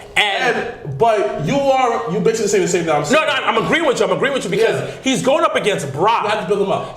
We have to make him look like a monster, and he's done the job with that. So that's what I think. So even like seeing, like, at first, it's so funny. I have a snap of No. Let me just finish this thought. This is why that at first it looks bad. It looks like all the stuff he's doing, but in hindsight, being 2020, going back in the day, how to build up these super monsters such as Viscera at one point, Diesel, Cyclo Sid. I know that, but how they build him up. But right now, he's the only legit giant that's terrifying on the roster. And I have to make him. But I also think, like, he's already over. But monster doesn't have to necessarily mean Mr. Money in the Bank. To be honest, I just think they just want him to. They want to make him at this level, because at this point, Brock looks invincible. Exactly. And untouchable. So you need enough, because they tried to do a Roman. So that was why I thought that they picked Braun, because they've been doing on the low the complete opposite of what they did with Roman, where Roman has already been 3-time WWE champion, world champion, or whatever the case might be. But with Braun, like, everyone, as a wrestling fan, you're like, damn, why is he champion yet? Blah, blah, blah. And then when he did the shit with the tag titles, like, shit.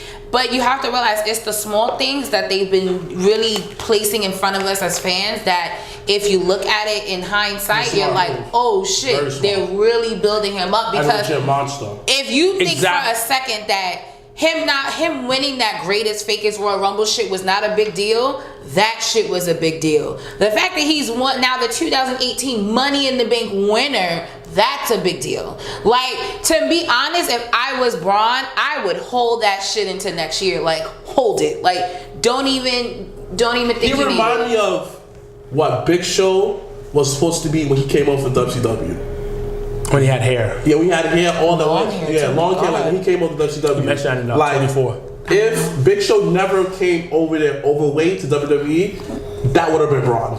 He would have been Braun at the time. Yeah, But you know what? It was Austin. It really was just a bad time when Big Show came into the company. Of course, it was a bad time. But overall, but think about that. Big Show won that triple threat match. Big Show threw Austin through the cage. Big Show picked up Undertaker and slammed him through the ring and kicked that crater. But he was just not in shape. But it's also, like she says, the timing. There was too many big stars. Like Braun's is gonna be the new face of WWE. Exactly, and I think that was the reason why they went with Braun winning Money. It's because I was surprised that it was both Raws that won. And then irony enough, fun fact that the Mixed Match Challenge tag team partners were the ones that won Money in the Bank. And it's when you look at it. I think they're done with the Roman experiment. They're moving past it. They're not, because let me tell you. So for me, Money in the Bank was a solid 4, and it definitely is what? What am I doing? I was saying, how was the back time? Oh, so then pause it. Because y'all didn't finish the part. That was what made you finish. No, we don't want to do it while she's speaking. She's just In the Bank experience, it was very different from those that are watching at home.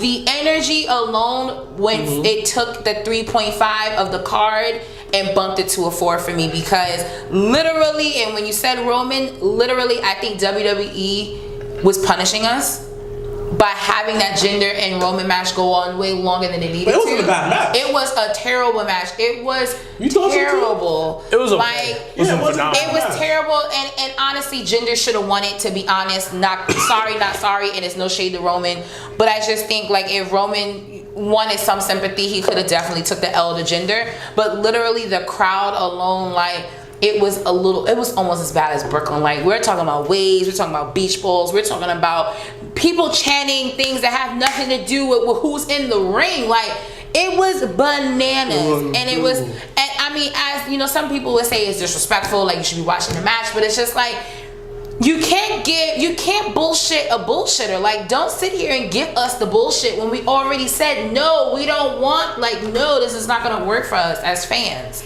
So that match alone was just destined for like doom. But for me, the match of the night was definitely Seth Rollins versus Elias. Definitely everybody in Allstate Arena thought Elias was gonna win. He should have won. I see why he didn't win when we talk about Raw in a few seconds. But that match alone, there were the chemistry between the two of them, the speed of the match, Seth, storytelling, Elias storytelling, like literally the crowd. WWE stands for Walk with Elias. Pop was crazy. Burn It Down. Like, you literally have two guys who the crowd was going for, and at that point, as a wrestling fan, you didn't care who won. You just wanted to enjoy the match, and that match that night was it. But definitely, and I don't know if anyone, because I couldn't hear from the pre-show because I was there, but the pre-show was pretty okay too. Yeah, it was pretty good. Bludgeon Brothers versus the Good Brothers for the Smackdown Tag Team Championship was actually a really solid match. Was upset that they redid it on Smackdown, and we'll talk about that. But overall, like I said, if you have not, as a wrestling fan, gone to the city of Chicago for a wrestling event, I highly recommend doing it. It is one of those experiences that you'll hold to you dear in heart. And it made me honestly want to go to All In. So you never know who might pop up. I'm almost in. So you never know. But we're going to go to our second segment. So now I can keep going. Keep going. Let's let it die. Just change it now so you don't have to let it go. Alright, so we're going to move along to our second segment, which is the WWE recap. So as the fallout of Money in the Bank has occurred, gentlemen, you know the deal. 2 ups, 2 downs for Raw this week. I'll start off with Mr. Blacc. What were your thoughts on Raw this week? 2 ups and 2 downs, and keep it that way, please and thank you. You already know I'm a fan of the B team. How they fact imitated, the broken. What are they called? I don't know. The woken, broken. I don't know. Fire, whatever they call it, little tag team, like that. And it's just like, yo, all that Bodie did was just lower his voice slightly, and he sounded just like his brother. It was cool, and the fact at the end, he was like, "We're here." No, the best part was when they were still in the camera shot, and he was like, "All right, now go down, same time, same speed, and then they get out of the camera frame. Like they are so funny. And I'm surprised that match was at Money in Bank. Like, it wasn't officially made. Okay. Like they were named #1 contenders last week on Raw. Okay, it wasn't meant to. It wasn't officially made, but even though everyone was like, "Isn't that happening?" We were like, "No." Love the story. That's another up. Another up for me. Like, I have to say, like, this is kind of like a controversial up. I like the story they told with Bobby Lashley and Roman Reigns. Like, I like the fact that Roman Reigns went roar, got all Superman, got all his juices up. He turned to bang Roman, got roar. Tagged in. When someone looked at him, speared him way better than he ever does. Then pinned him. Said, "That's how you do it, nigga. That's how you do it." Love it. I love that. I love energy that the walking Armageddon is about to bring to WWE. See, now I can call the walking Armageddon. No, you can't. Him and Sami Zayn beat out he was walking. Now he's the walking Armageddon right now. So I believe that stuff. That spear, I felt in my chest. That's how powerful it was. Boom. Down, I have to say, is I really don't have no downs this week. You know, like of course the Mojo Rawley versus the whole No Way Jose. Anything that them two do is terrible. It's not terrible. Whoa. It's not terrible. I have my opinions. You're right, but your opinion you can it's just agree like, to disagree. I would say terrible, just like that's a down for me. You know, it was okay. You know, another down for me is pretty much that's it. Like I have no real complaints. Like even though that wasn't a bad match, it's just like where you going with this? So matter of fact, it was Mojo. Matter of fact, I take that back. I feel like the show had no downs because it was a very solid show. Very solid Raw. Very solid Raw. And I was nitpicking, but overall, yo, it was great. You know, it was great, solid sex. What? Okay. So Wilkins, 2 ups, 2 downs. You know, my #1 up is gonna be, of course, Dolph Ziggler, new Intercontinental Champion. Yo,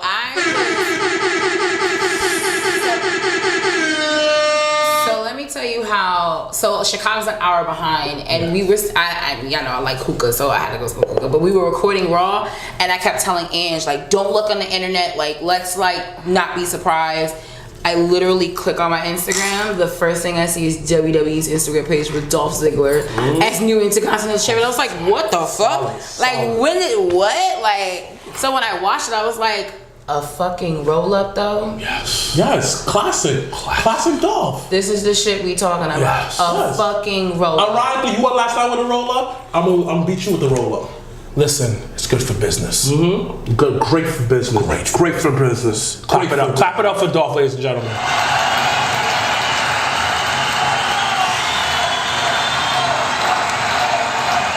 And my #2 up, Mojo Rawley. That's what I'm saying. Fucks with Mojo, bitch. Thank you. Someone that finally. You a hater. No. You a hater. You a hater. Someone You a hater. That has You a finally hater. come over to the dark side. Mojo! You're about to be a star, B. You're about to be a star. Yo, you can't not say that promo he cut. Yes. That he's trying to low-key rebrand himself. No, you a hater. You a hater. You a hater. Mojo Rawley. All right, my down. Some people not gonna like this one. Was Bobby Roode versus Kurt Hawkins. It did his job. It was a match. It just was a match. It was a filler. Yeah. So yeah. But it just like it did nothing. It's not like the up thing. Like Bobby Roode is Bobby fucking Roode, and it's so annoying that they don't use him in the right way. So yeah. Yeah, that was like my only down because it's like, what are you doing with him? Mm-hmm. I enjoyed Raw. It was good. They need to stop starting Raw with an announcement. Or like a promo. Yeah. Like, start with a match. But you know what? They used to do that Attitude Era. Yeah, I know, but it gets a little stale. The same formula over and over again. You know what? To me, it doesn't because I'm always late. So if I miss that first segment, it being someone talking and I'm not actually missing wrestling, I'd rather that. True. Because then by the second hour, that shit is on YouTube and I can watch the opening segment on YouTube. I get you. So, all right, so we're gonna move on to SmackDown. So I'm gonna start with you, Sir Wilkins. 2 ups, 2 downs on SmackDown this week. My number 1 up is Rusev winning the gauntlet match for number 1 contender. If you haven't already know, to everyone, have a happy Rusev Day. Happy Rusev. Another up was Jeff Hardy as Brother Nero. Yo, I did not think they were gonna go that route. I was like, They went that route a little bit before though. but that was a little bit more like full on like paint, eyes, voice. It was more this time around. It was really good. I really enjoyed it. And I love Nakamura as a heel. He's such a dickhead. He is. He was cracking in Japanese. He said, "Don't yell at me." Yo,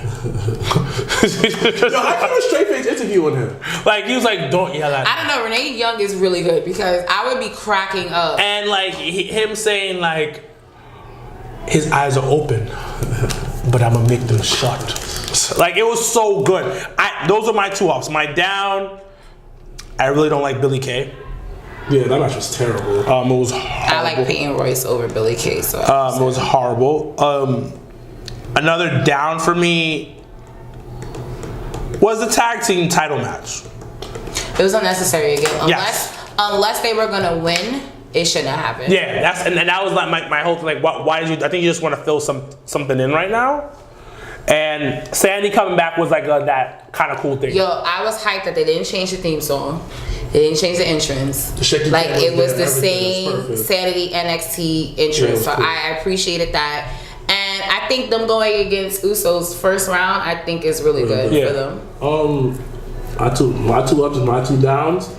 Again, I agree with your down. The whole Billy Kay, the whole segment before that, it was just like, I guess, like the match itself wasn't that good because I don't really like Billy Kay. I don't think she's that great in the I don't ring. like neither one of them in that match. So that's really like, you know, stale like 20-year-old bread. that takes all the heat. That takes all the downs. But my up, boy, it was a gauntlet match. And I like that match. Every match had something different in it. Every match had many different surprises. I like the Big E match. I like the Samoa Joe match. I like. Yeah, him and Daniel Bryan and Big E, they win. They win. It was a They great, took it to the limit, solid, I think.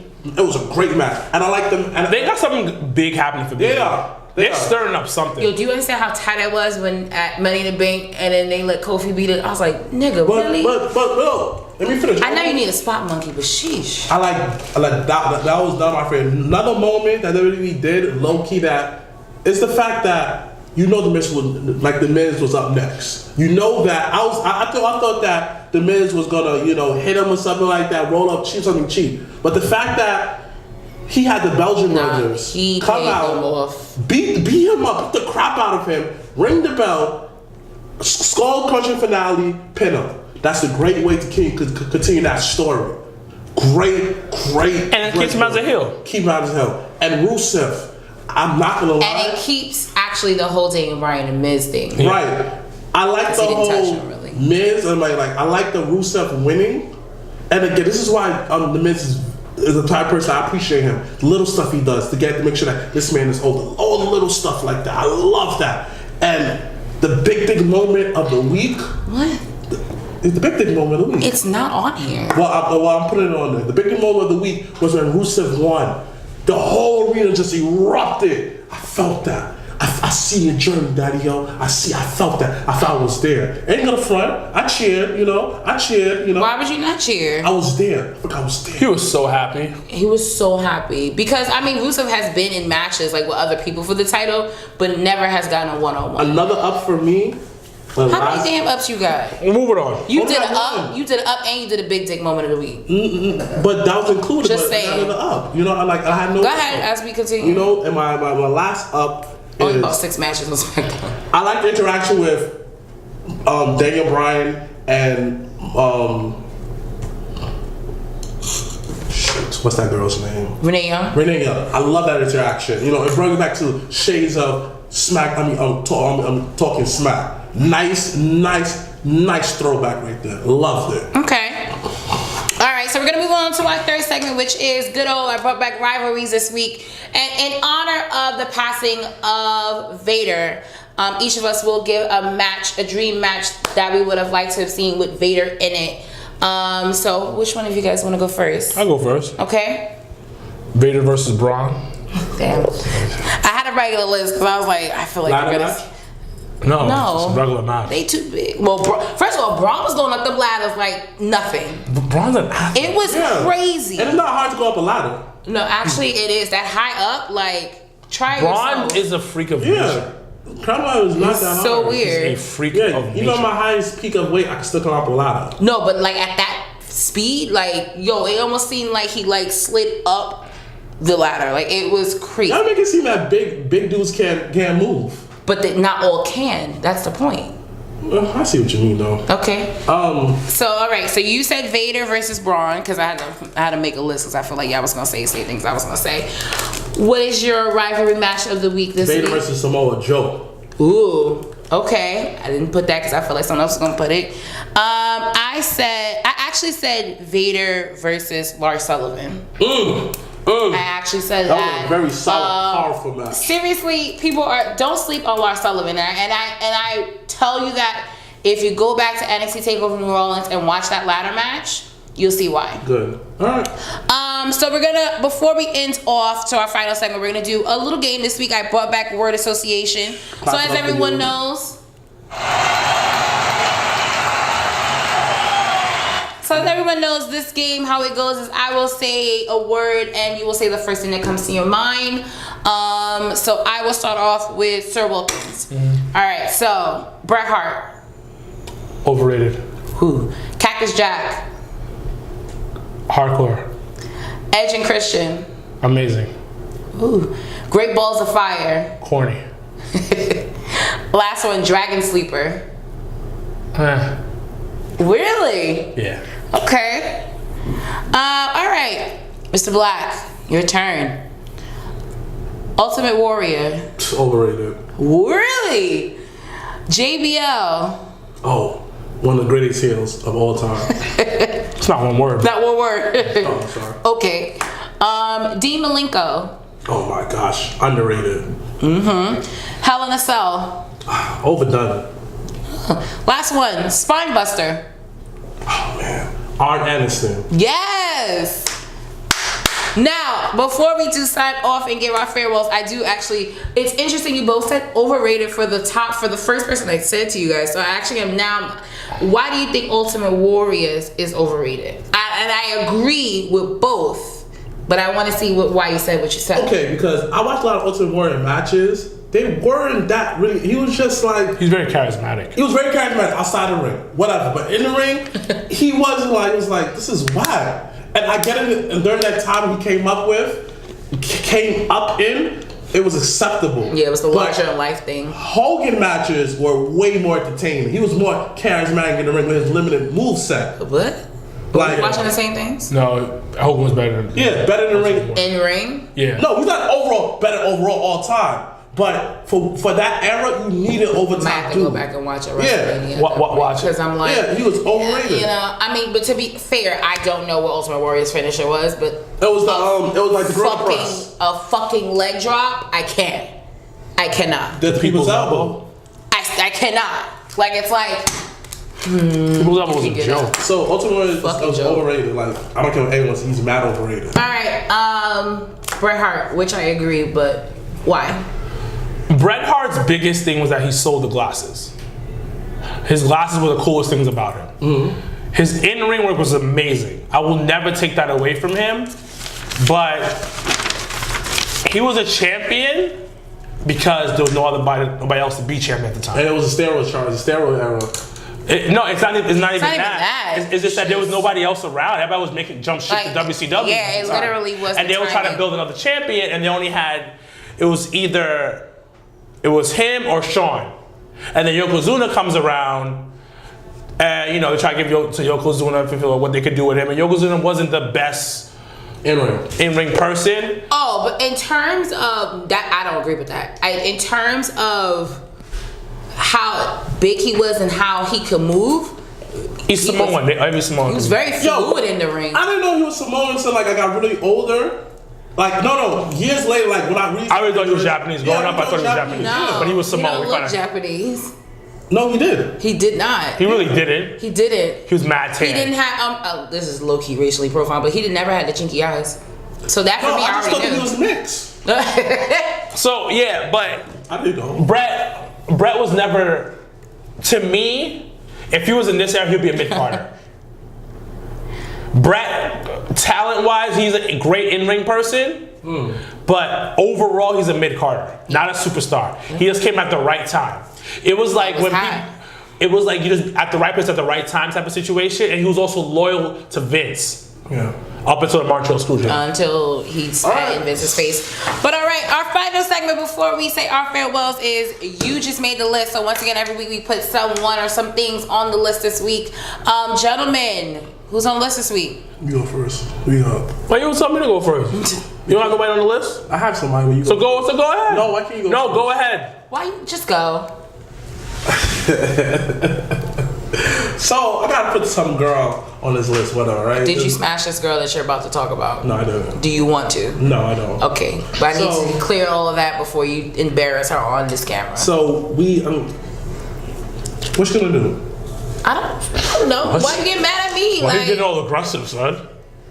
So we had it was a while ago. We on this little date, whatever, right?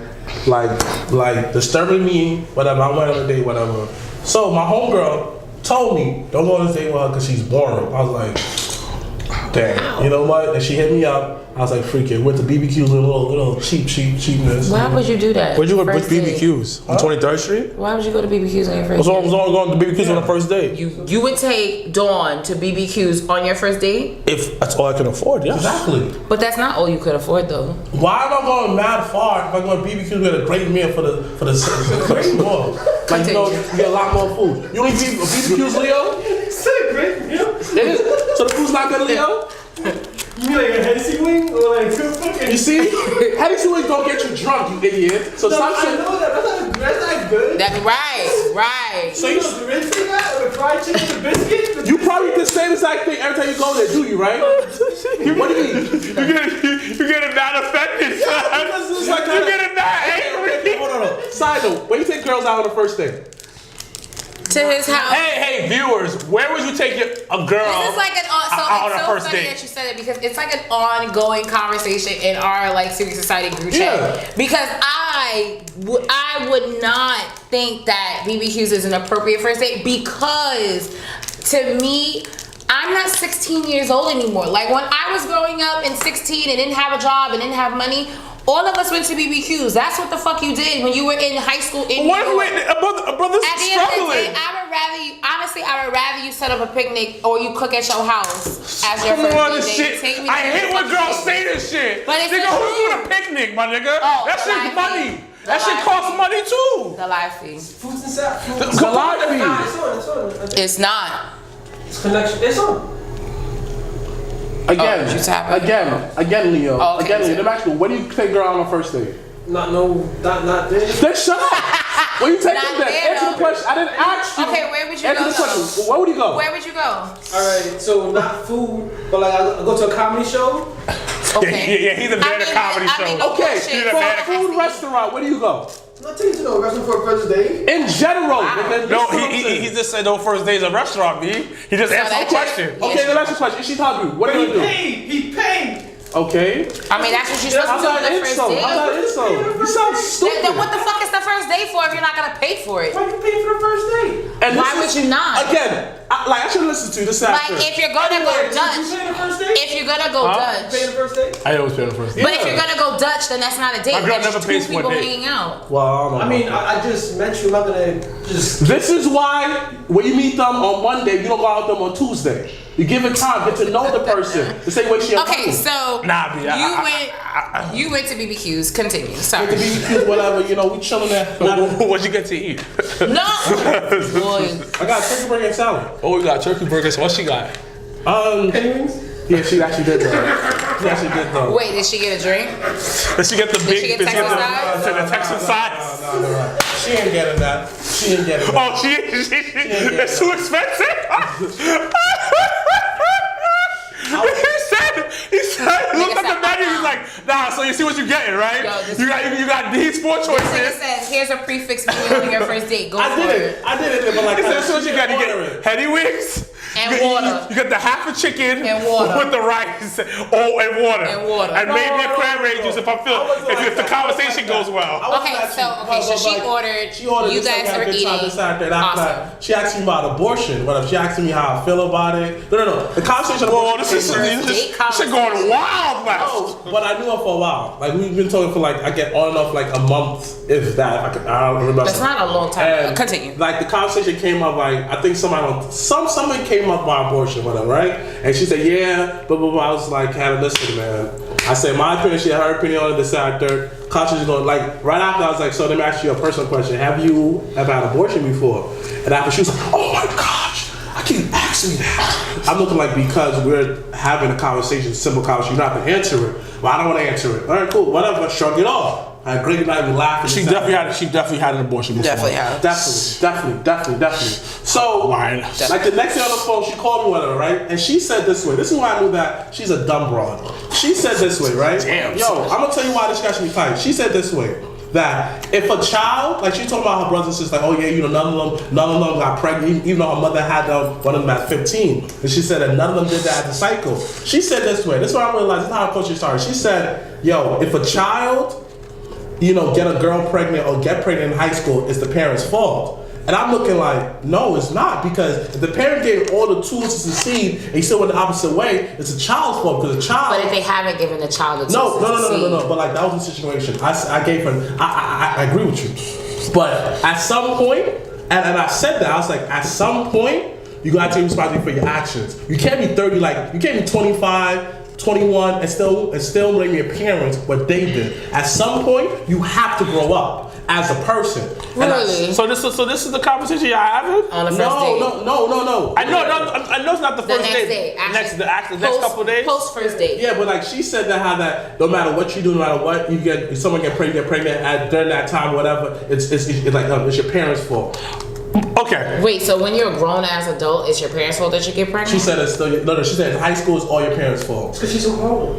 Shut the fuck up. Pretty much. Is she from Harlem? Yeah, she is. So I was just like, wait, no. Not everybody from Harlem, side note, has that mentality. But then I was just like, no, you kind of make no sense though, because she said how that. So what about you? She said that, I will take the blame because I shouldn't have been. I was like, if you do everything and the person still go the opposite direction, it's not your fault. But So why did she make the list?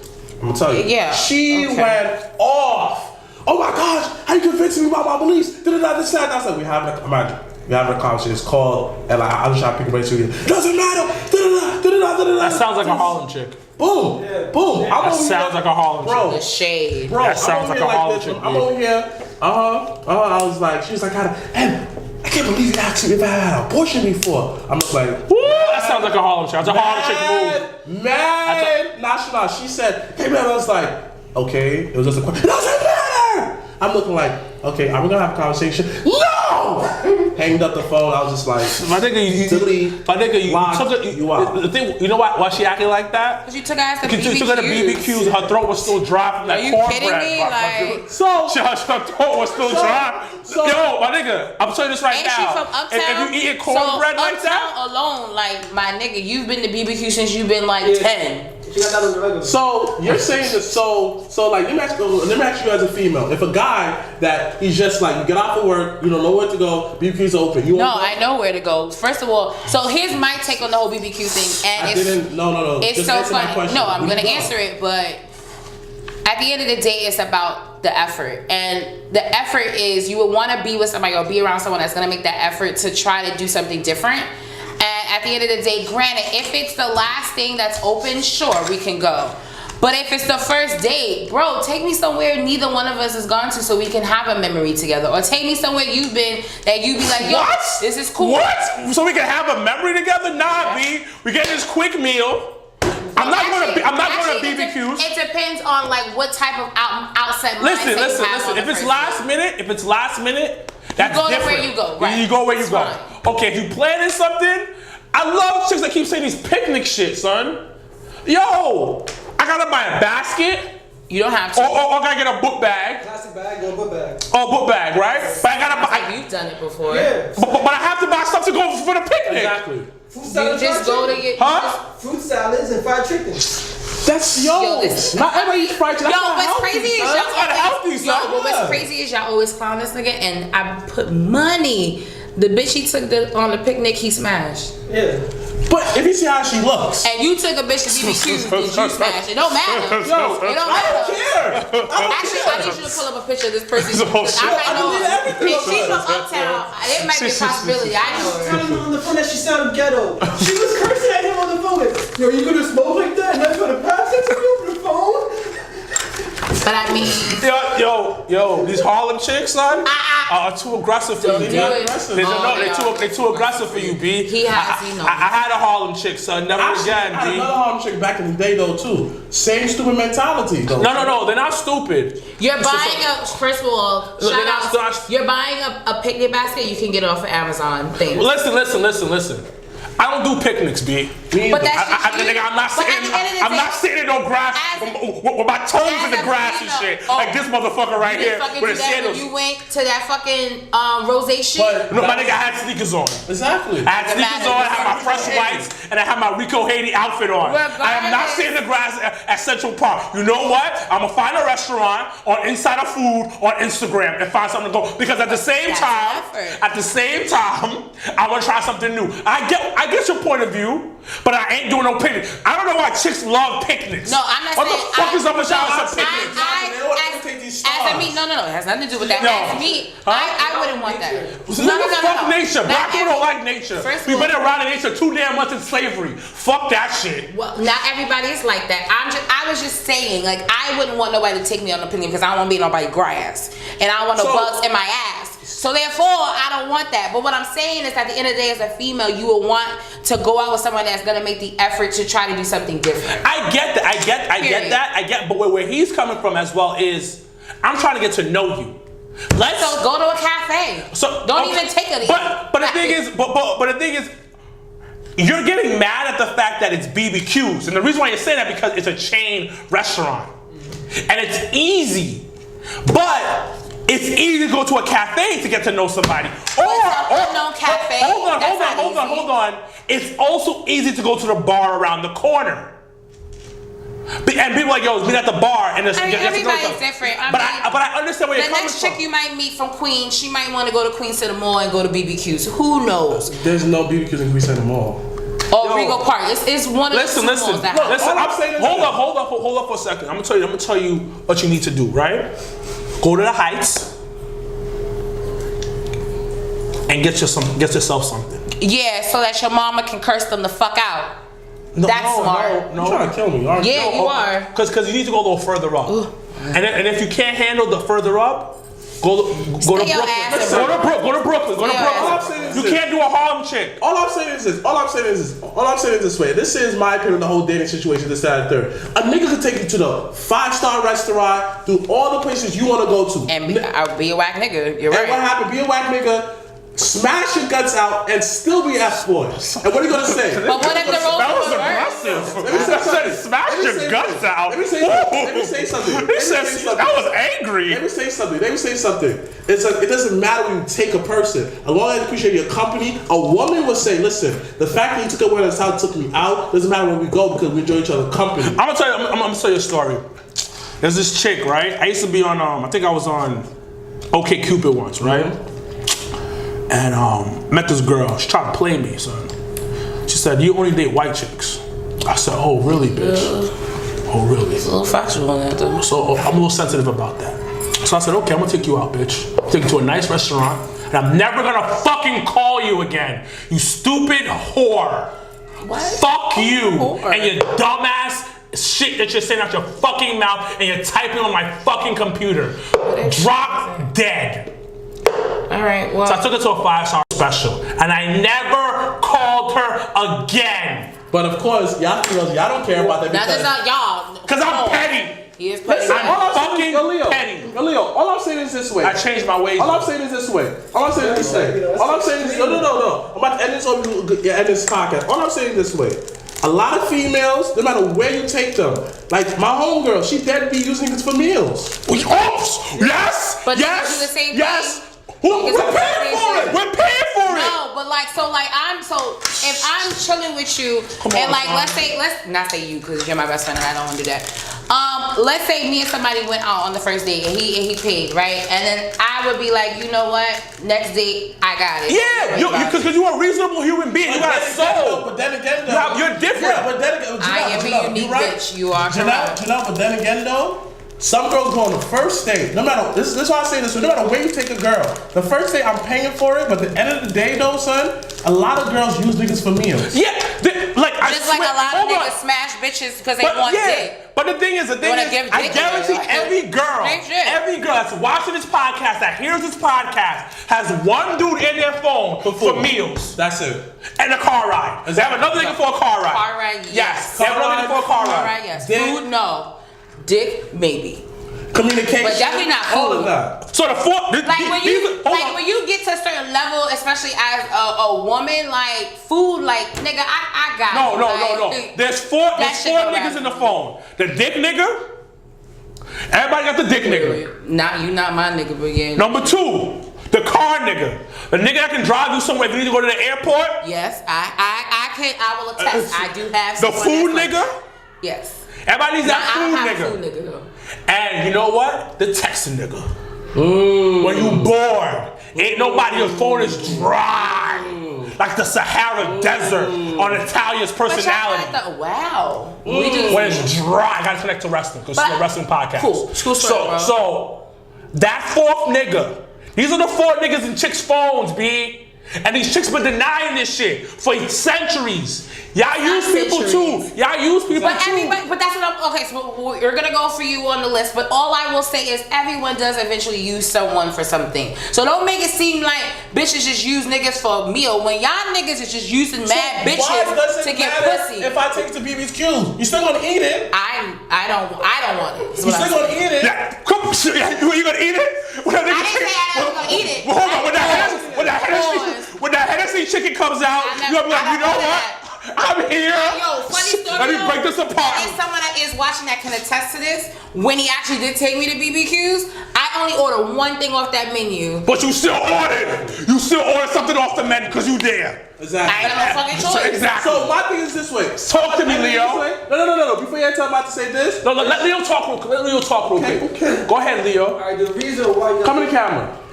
No, you can say that. Stay right there. The reason why you gotta take a female to a comedy show first, gotta make her laugh and everything, get her whole body. I'm a funny nigga already. Whoa. Alright, now you should humble yourself, sir. I want another man. I don't want a man to make her laugh. No. I'll make you laugh for today. But what if you don't? It's a joke. But real talk though, I'm not in the dating world like that, but when I was dating, I'm only taking you out to meals on the first date. And I'm gonna tell you why. I can't get to know you in a comedy show. Exactly. Because you laugh at this other nigga who weird and shit, and he doing some shit. The movies, my nigga, I wanna watch my movies, I'm gonna talk through my movies. You might not like that. Facts! You might like that. Because I'm gonna be yelling at the screen, like, oh, this shit crazy. And this shit over here looking at me crazy and shit, like, oh my God, he talking to them. Nigga, shut up. Exactly. Shut up. You sit down because I paid for your ticket and I bought that nasty ass popcorn while sipping on my slushie. So I'm gonna watch this movie and talk towards the screen because I paid about $50 to come to this movie theater. Exactly. Now I take them to get food. I'm gonna tell you why. You have to talk to me. I'm already socially awkward. So if you're worse than me, I cannot be with you. And the story, but hold up. But hold up, if you're honest about your social awkwardness, I'm gonna talk to you. Exactly. So when a chick is like, yo, and I have to see if I get along with you. Because, nigga, I like aliens. I like conspiracy theories. I love it. I love wrestling. Love it. And hold up, because I'm a weird dude, I keep it a buck. So, you ready? I'm ready to show you, I'm gonna give you my Instagram. So if you can get through this, we might be able to talk. Thank you. And this is why. I just want to know before you end, because we do have to move on. But like, what did y'all have in common? I guess she's from Harlem, so you have nothing in common with her, son. Relax. I'll say nothing but. Get on Long Island shit. But overall, smack the shit out of you. overall, to end this, like I agree with my brother. Going on the first but date. I just want to know, what did y'all We had nothing in common, by the way. So then why the fuck did you go out? Like, she are you looked kidding good. me? She looked good. That's why. So wait, so you just wanted to smash? yes. And you did not need to go on a BBQ date to But smash. I'm gonna explain to you why. No, And I know I'm gonna explain to you why. so. Hold on, But let me explain to you why. Let me ask you a question. You smoke weed. Can I please finish my Let statement? me finish. I'm gonna ask you this. You smoke weed, son. You have it so easy with these hood boogers. It's like, yo, I got weed at the crib. But no, let me finish. This is why this is different than me and Leo, right? Leo don't like conversations. He's the type of person, like, he's like, all right, I'm the type of dude, like, if I'm inviting you to the crib though, son, and I'm smashing though, son, I want to have a conversation with you after. If I cannot have a conversation with you after. Come on, son. You bugging, B. Come on, B. So Leo, I'm gay because I want to keep her around. We're not saying you gay. We're not saying you gay though, but you can't be treating these whores like the housewife, B. Like if your main objective is to just smash, then that's what the fuck you're supposed to do. Let me finish. That's not who you are. Correct. If that's not who you are, and I understand why you came on the first date. So you need to get the way you should do, you should never ask this nigga. No. I'm gonna keep it a buck with you. If that's not who you are. So don't pretend to be like that. So go out on dates with girls you actually like and have things in common. This is why people are different over text and through remote. This is why we go out. First day. But you did say you only messed with her for like a month. So I will give you but the thing about it, you get to know her within that month that she was corny. She probably was corny and you still just wanted to try to smash and you thought you could probably still smash. But then she spazzed when you said abortion. What? No, I'm not saying this. At the end of the day, he might think it's gay, you might think it's gay, this, that, third, but I'm a type of dude, yo, listen, I'm like you, I'm weird. I do a lot of weird stuff. And if I'm talking after sex and you just want to smash. No. But like overall though, like I see it this way. Listen, if I could if you could tolerate me, my weirdness is that third, because like I'm not the type of person that goes to sleep right after. I watch TV, do something else, this, that, third. Like I'm not inviting you to my space if you cannot hold the conversation. No, nigga, kick her out. But you know what it is though? Because I'm the type of person, I like people that who stimulate my mind. That gets me off. So what I'm telling you, so this is smash and dash. But like, this that's is just why. what This is why with him, he talk about you can't tag team. You can't tag team with a nigga that's smash and dash. Because you're not him. Period. That's what you're doing. So like when y'all go out and y'all want to go bag bitches, his objective. Why do you say different. bitches so aggressive? I don't know, This is sorry. no. His objective is very different But this from is your different. objective. But this is the difference. The difference is this way. The difference is somehow, some way, this nigga still smashing. You know why? Like, you know the difference between me and him though, son? Because he said a lot of craziness out of his mouth. I have to come in, smooth it over, and make sure that he doesn't sound dumb. All right, we gotta finish up. I gotta go home. That's dumb. We gotta end this podcast. Lesson learned. We gotta end this podcast.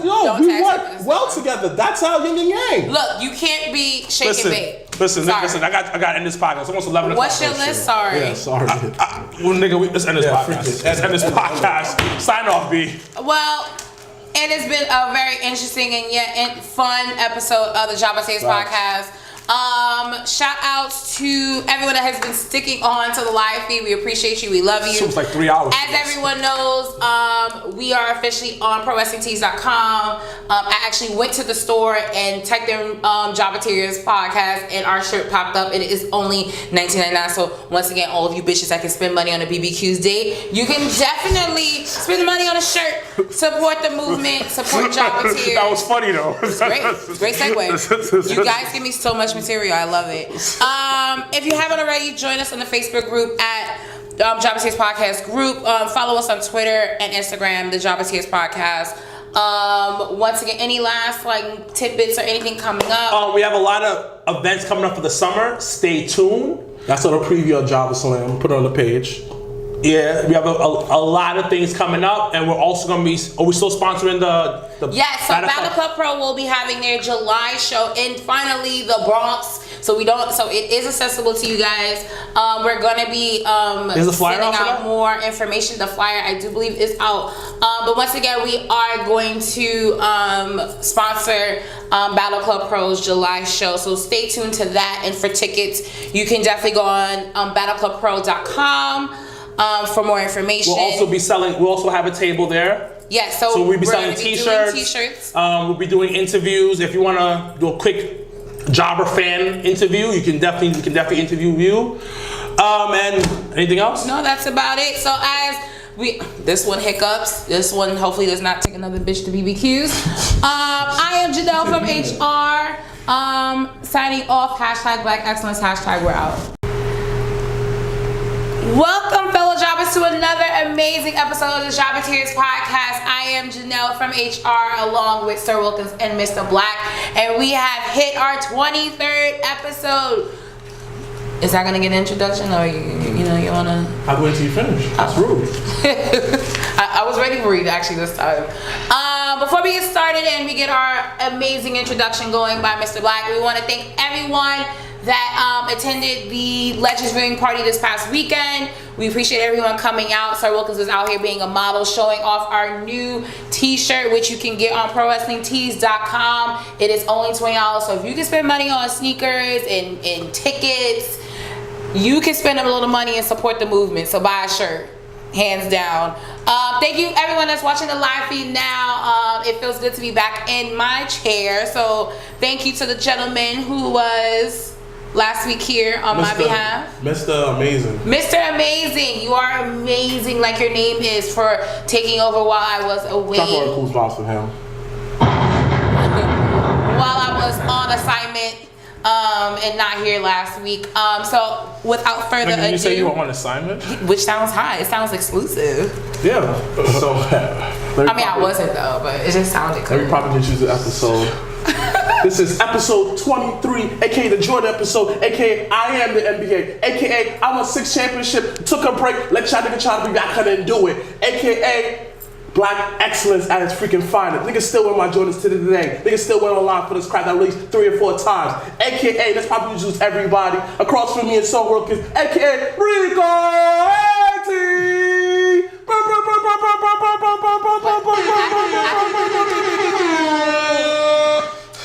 Of course, the baddest moderator, the Oprah of the wrestling scene, Janelle from HR, AKA Triple J.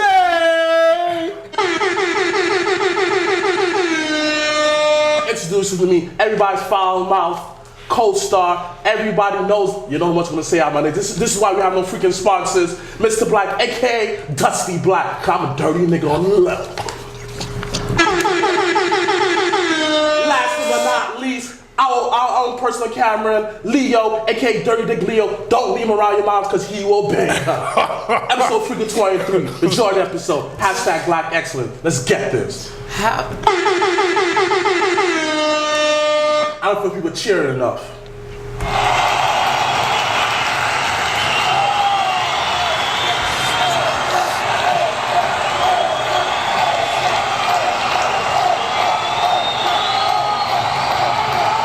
Does that ever end?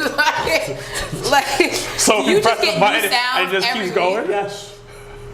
So it's endless until you press the button? Yes. Okay. This one laughing. Unbelievable. Well, thanks for that. I got cheers now, so every time I say something nice, I go, whoo! Because that's the audience clapping, so I gotta symbolize it through a podcast. Okay, I'm not mad about it, but. All right, so what's the first topic, girl? All right, so we're gonna open up Behind Gorilla's position with our OMG moment of this week. So as everyone knows, the UK tournament is across the pond. Shout outs to Black Wrestling Alliance. I'm not gonna talk about Vader? Oh. You're right. I wanted to save it towards the end. I did skip it, but it's a little sad. So let's start. We gotta start with a somber moment. There's been a lot of deaths this week. We gotta talk about Vader. I mean, everybody be dying every day, B. Like, I didn't want to start off with a bad vibe, but to the wrestling world, we have lost another fellow wrestler. Big Man Vader, aka Vader, better known as Leon White, passed away this past Monday at the age of 63 years old. So we are going to incorporate Vader in our episode this week. R.I.P. Big Daddy Vader. But we're gonna, do like just a 2-second moment of silence for him.